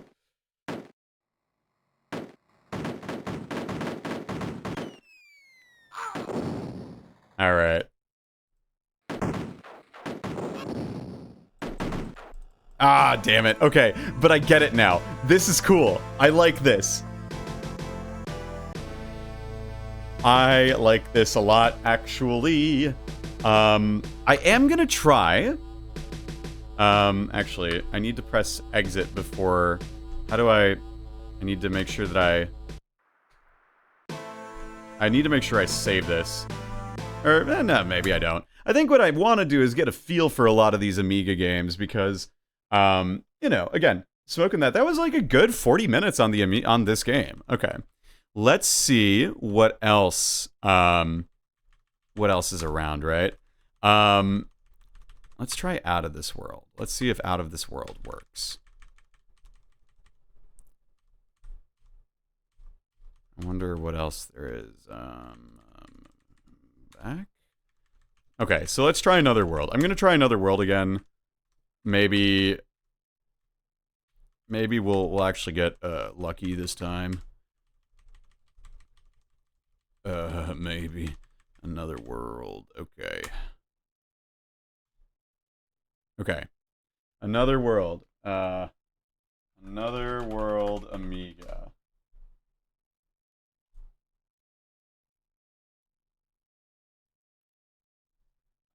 Position 3.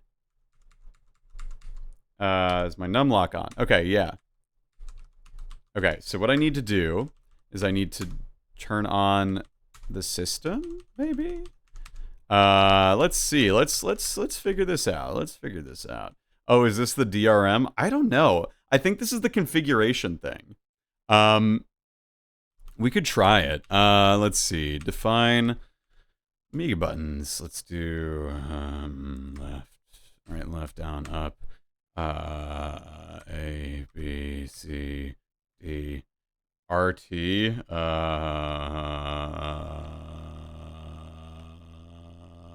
fucked up something probably. All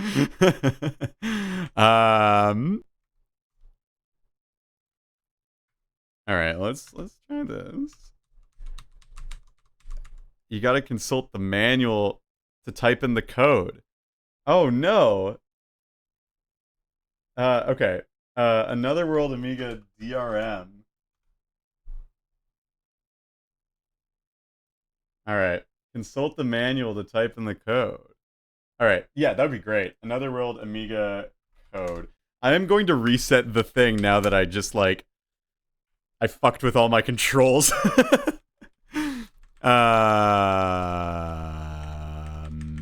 Let's see. All right, we're fine. It's good. All right, old games, SK Code Wheel, Another World. Awesome. Let's. Oh my god. Let me just hold on. Let me show you what this is. Hold on. For those in the chat, you got to see this. This is crazy. Oh wait, I'm typing in the wrong thing. Well, let's check out Hall of Fame. Let's go to Adventure. Yeah, this is the thing I want. Okay.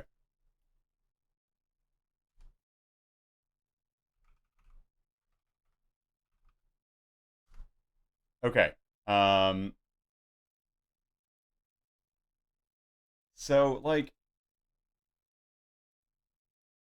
hang on.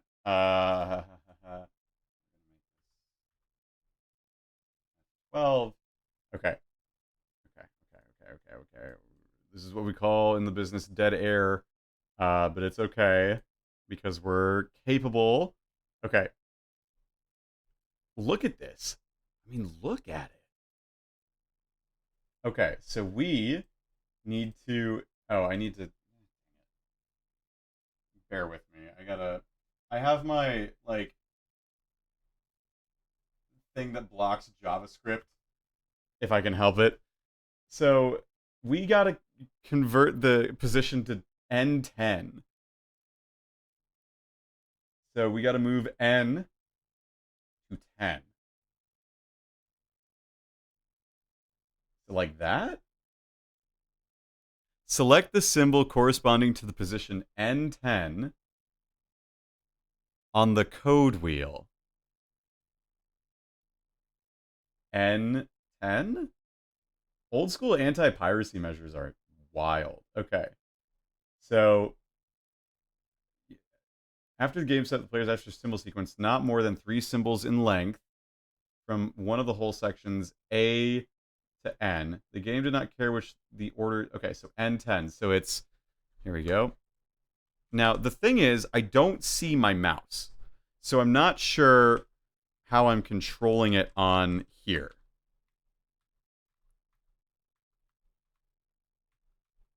All right, but that fucks with that. Okay.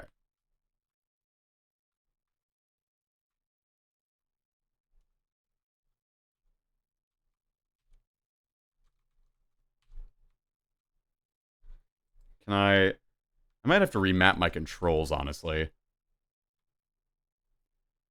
Press the symbols shown in the N category. So it'd be like these guys right here, right?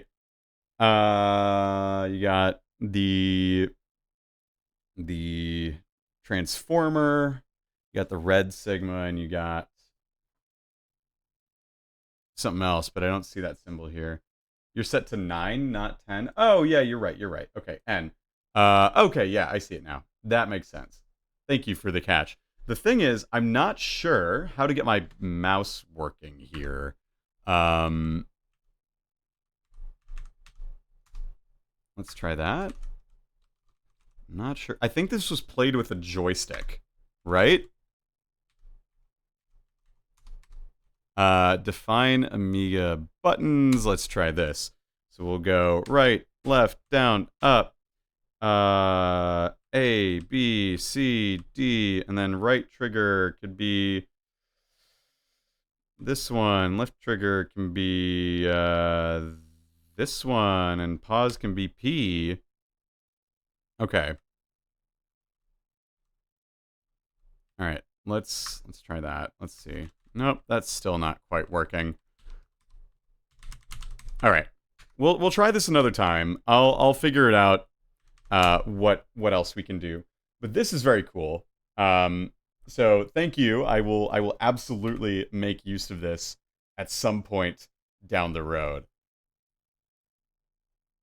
I don't know what the controls is. Okay, what other Amiga thing can we smoke today on the Twitch.tv? Let's see. There's just so many crazy little things. Oh, there's Lemmings. That's not L, that's an M. Let's try Lemmings. Oh my god, there's so many games in this thing. There's Leisure Suit Larry? Oh, baby! Is Sid Meier's Pirates? No, that's on the Apple II. Okay, I'm gonna have to play Sid Meier's Pirates at some point. This is not in the right screen size. That Lamborghini game looks sick. Okay. Maybe we'll check that out. Okay. Look at this! Lemmings! Lemmings, that's it! Look at the cursor! It's Lemmings. Okay. How do we play? Just dig. Number of Lemmings 10. 10% to be saved. Release rate 50%. Time 5 middies. Rating fun. Okay. Sure. Okay. Okay.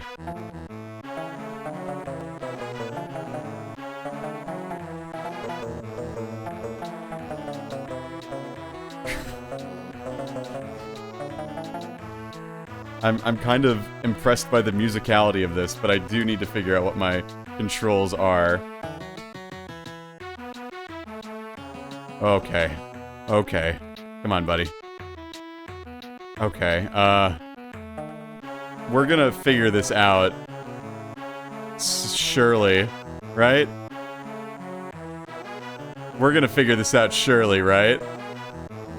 Surely, right? I thought this was just a point and thing. At any point you can hit the nuclear option, just like in real life. Legally I'm not allowed to say that, but yes. Alright. One of them has a pickaxe. Yeah, this one. Okay. How do I apply pickaxe is the thing. I can move with my cursor like so, and then we must learn.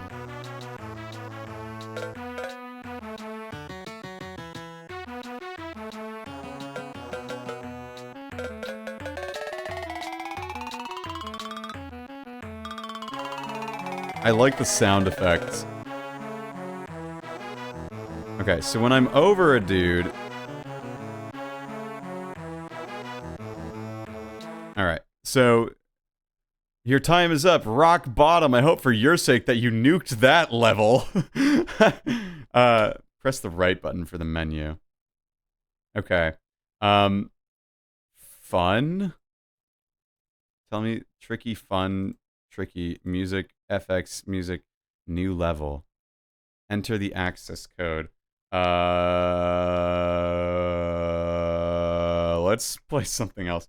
I'll have to look into, like, the exact details with regards to, like, how to actually control things, you know? That's one thing about the Mister, I think that is just a little tricky, is that emulation and FPGA-based games are... There's some merit to it that we lose because they are not carried over. Now, they do have a lot of very cool point and clicks on here. Is Day of the Tentacle on here? What is Day of the Tentacle on? Is that on DOS?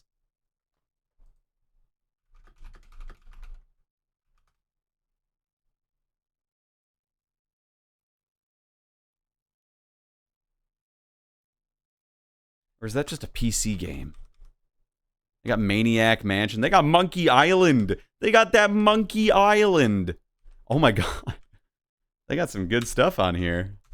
Let's have a lookie. It was Mac and DOS. Okay. I want to play Day of the Tentacle. I think the game looks pretty cool. They got Super Twintris.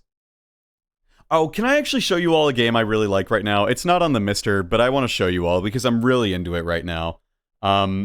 Give me one sec as I blurb it, as it were, so I can get this hooked up here, because I really want to show you it. Are there Amiga versions of these games on par with the DOS versions? You are asking the wrong person, my friend. Let's see here. Oh, gotta move this keyboard over. Okay.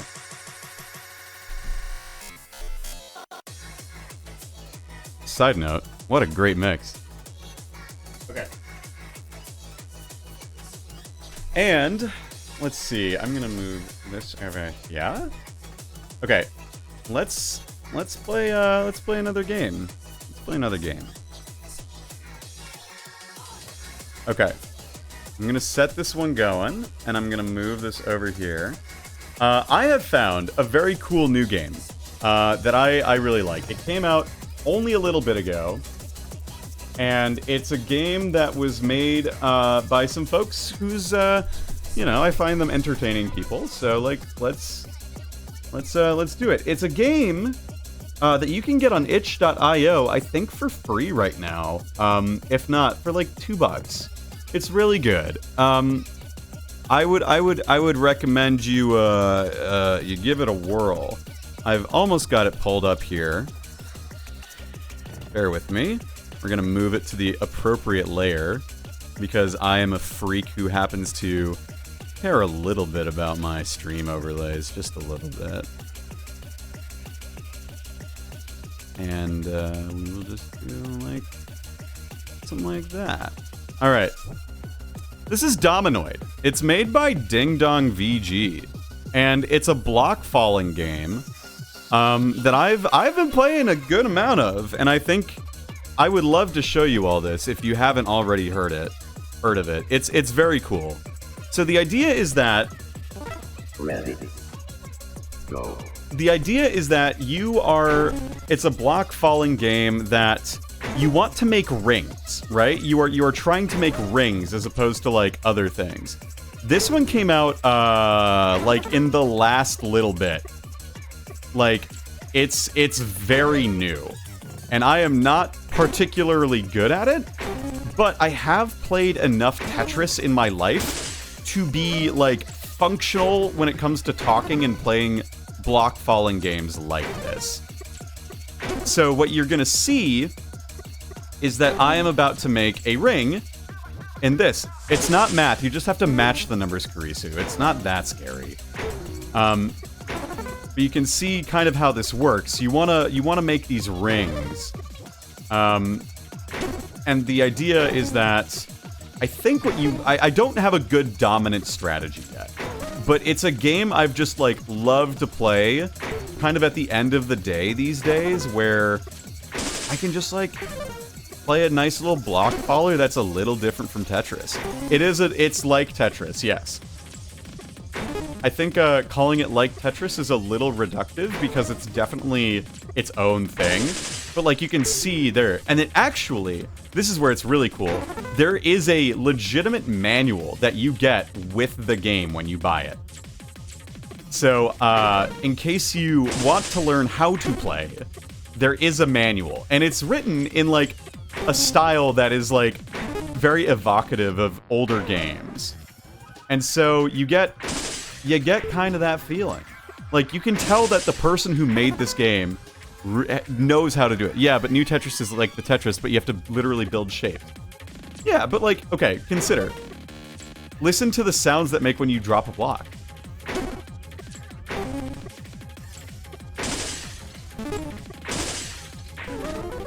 They know what they were doing.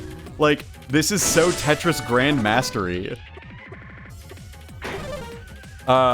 My secret confession is that I did play a lot, and I mean a lot of Tetris when I was, like, in middle school, to the point where I was able to play with invisible blocks, for, like, a very short period of time. I was never, like, so good that I would go to competitions and they would be like, boom, Tetris for Jeff. But I was capable. I was functional. So the idea is that you would eventually want to, like, stack them up and have them fall kind of like how they do in, like, Tetris Attack. You know, yeah, rest in peace, I think it's Jonas Neubauer was the guy's name who passed away, who's really good. That was a real shock when that happened. Needless to say, that video where, boom, Tetris for Jeff, like, it lives in my vocabulary, my vernacular. God dang it, I'm not gonna get any chains. But you can see how, like, this game, if you play it well, which I am only doing so much of, you can start to really rack up combos, which can be very cool. Yeah, I'm just gonna have to accept that. Do this, do that, and then we're gonna figure out something. But I also gotta say, shoutouts to Harmful Park for making mixes like this, because this is the exact kind of music I would want to listen to while playing Tetris. So, it is very much in line with my stuff. So I'm glad that I have found a peer who has the skill to create music such as this, which really gets me locked in, as it were. Yeah. Devs hire this woman. It's so true. Alright. This game's pretty good. Would absolutely would recommend if you are looking for a very fresh game. Let's do that, get that going, and, you know, I don't have any, like, loops I'm going for right now. It's fine. It's fine, honestly. Learning how to play a new block falling game is a real, like, challenge. Okay, I'm gonna try to make that 4 there, right? Oh, man. Man, I fucked up. Alright, this is fine. I'll just do this, and then we'll have a drop there. Yeah, no. You know, again, it's the strategic decision-making that I just don't have yet. Like, you know, okay, how many of you have played Tetris and you can kind of, like, relate to this? The nature of making T-spins for the first time.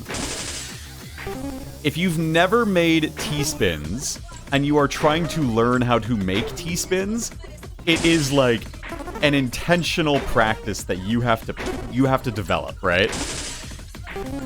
This is ridiculously textured. It's real good. It's really, really good.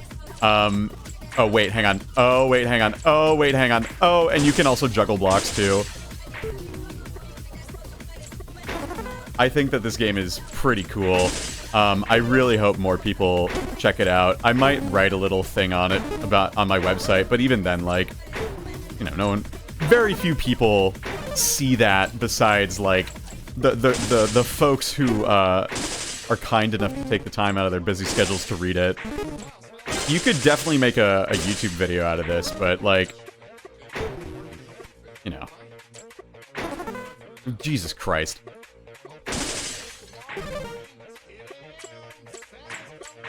Ooh, wait, hang on. What if I tried something really dumb? Alright. I should have saved that. Whatever. This game's pretty dope, though. I would recommend it if you are, like, a block faller game aficionado. If you're like me, who won Tetris 99 in the first few days it came out, and you can't really beat it since, this game is for you. Alright, let's do... Yeah, like that, and then... Okay. Yes? Yes. Give me the songs. Alright, that... We'll do that. Watch this. Oh! I like just making a chain. I like seeing where the chain falls. You can juggle. Yeah, you can juggle.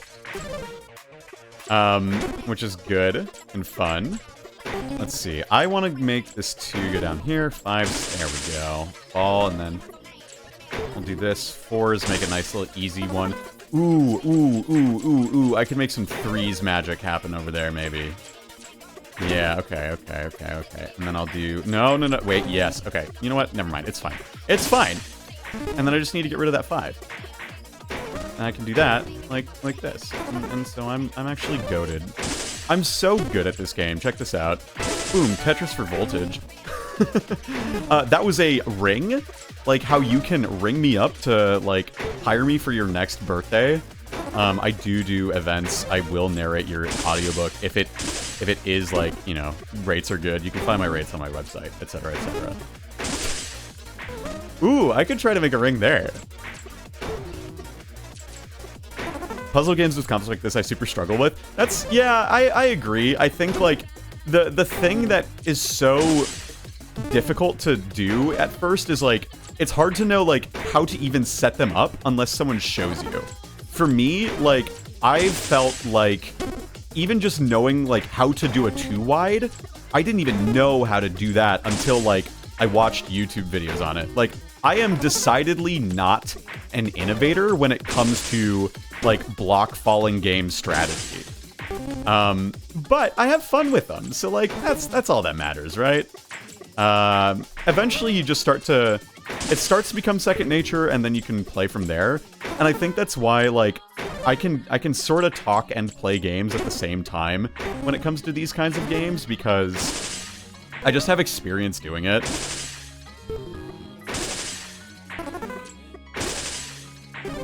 Nice. I think it's just a skill that, like, you have to develop, is, like, just knowing where and how to do it. Let's do that. Let's do this. Yeah, because, like, making rings, like, right now I'm straight up just trying to survive. Making, like, you know, single line clear equivalents. But here, this 5s, now I can make something. I might try and just make this, and it might tank my game. But, like, it's kind of fun. Yeah. We've been playing this run's going for 10 minutes. That's pretty good. Jesus, could I get some 5s? Thank you. Alright, we're gonna do that. We're gonna do that. We're gonna do that. We're gonna do that. Yeah, and then, we're gonna do that. And then we're gonna do ring, baby!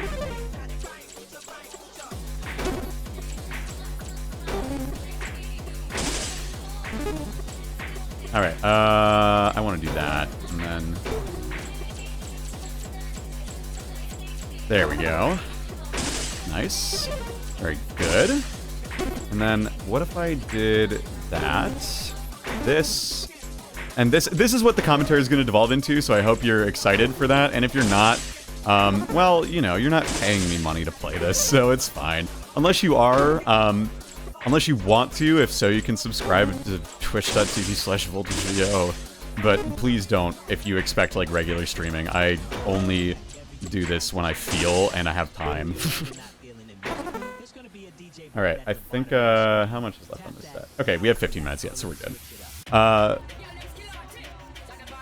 Alright, let's, do this. Oh yeah, I gotta click on the button again. There we go. Okay, let's see. Okay. There we go, and then we'll do this. Very good. And then, life's good. Life's good. Okay, I shouldn't maybe have done that, but, let's see. Okay, I got these 2 5s. Let's get rid of that. We'll drop some 4s in here, and then we'll do this. I want to continue this chain, if I can help it. That'll work. And then we do that. Nice and simple. Yeah, we'll live. Because this will drop down, and then we do this. Alright, and then we do this. And then we do this. And then we do... Fuck me. I fucked up.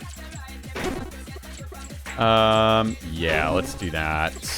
I definitely bozoed that, but we will live. Alright, let's do... Nope, shit. Fuck.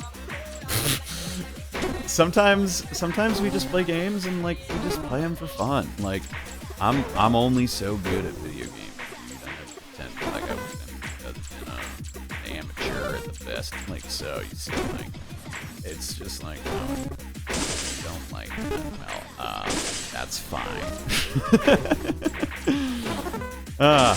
Nice. Where am I going here? I'm gonna make a ring of 4s.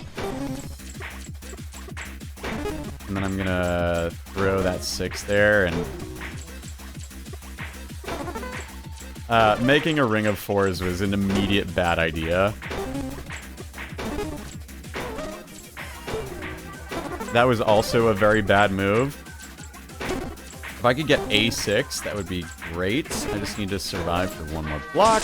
Okay, we are moving slowly but surely into the field of the area where we need to be. Okay, that'll work. And then we could do this. Let's see. No, I would love to have a 3. Okay, well, that was fun. Game over. Nice. All right. That, I think, is my highest... Oh my god! That's my second highest score. Nice.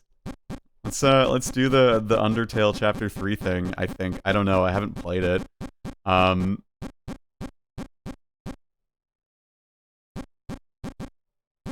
haven't played Undertale Chapter 3 yet.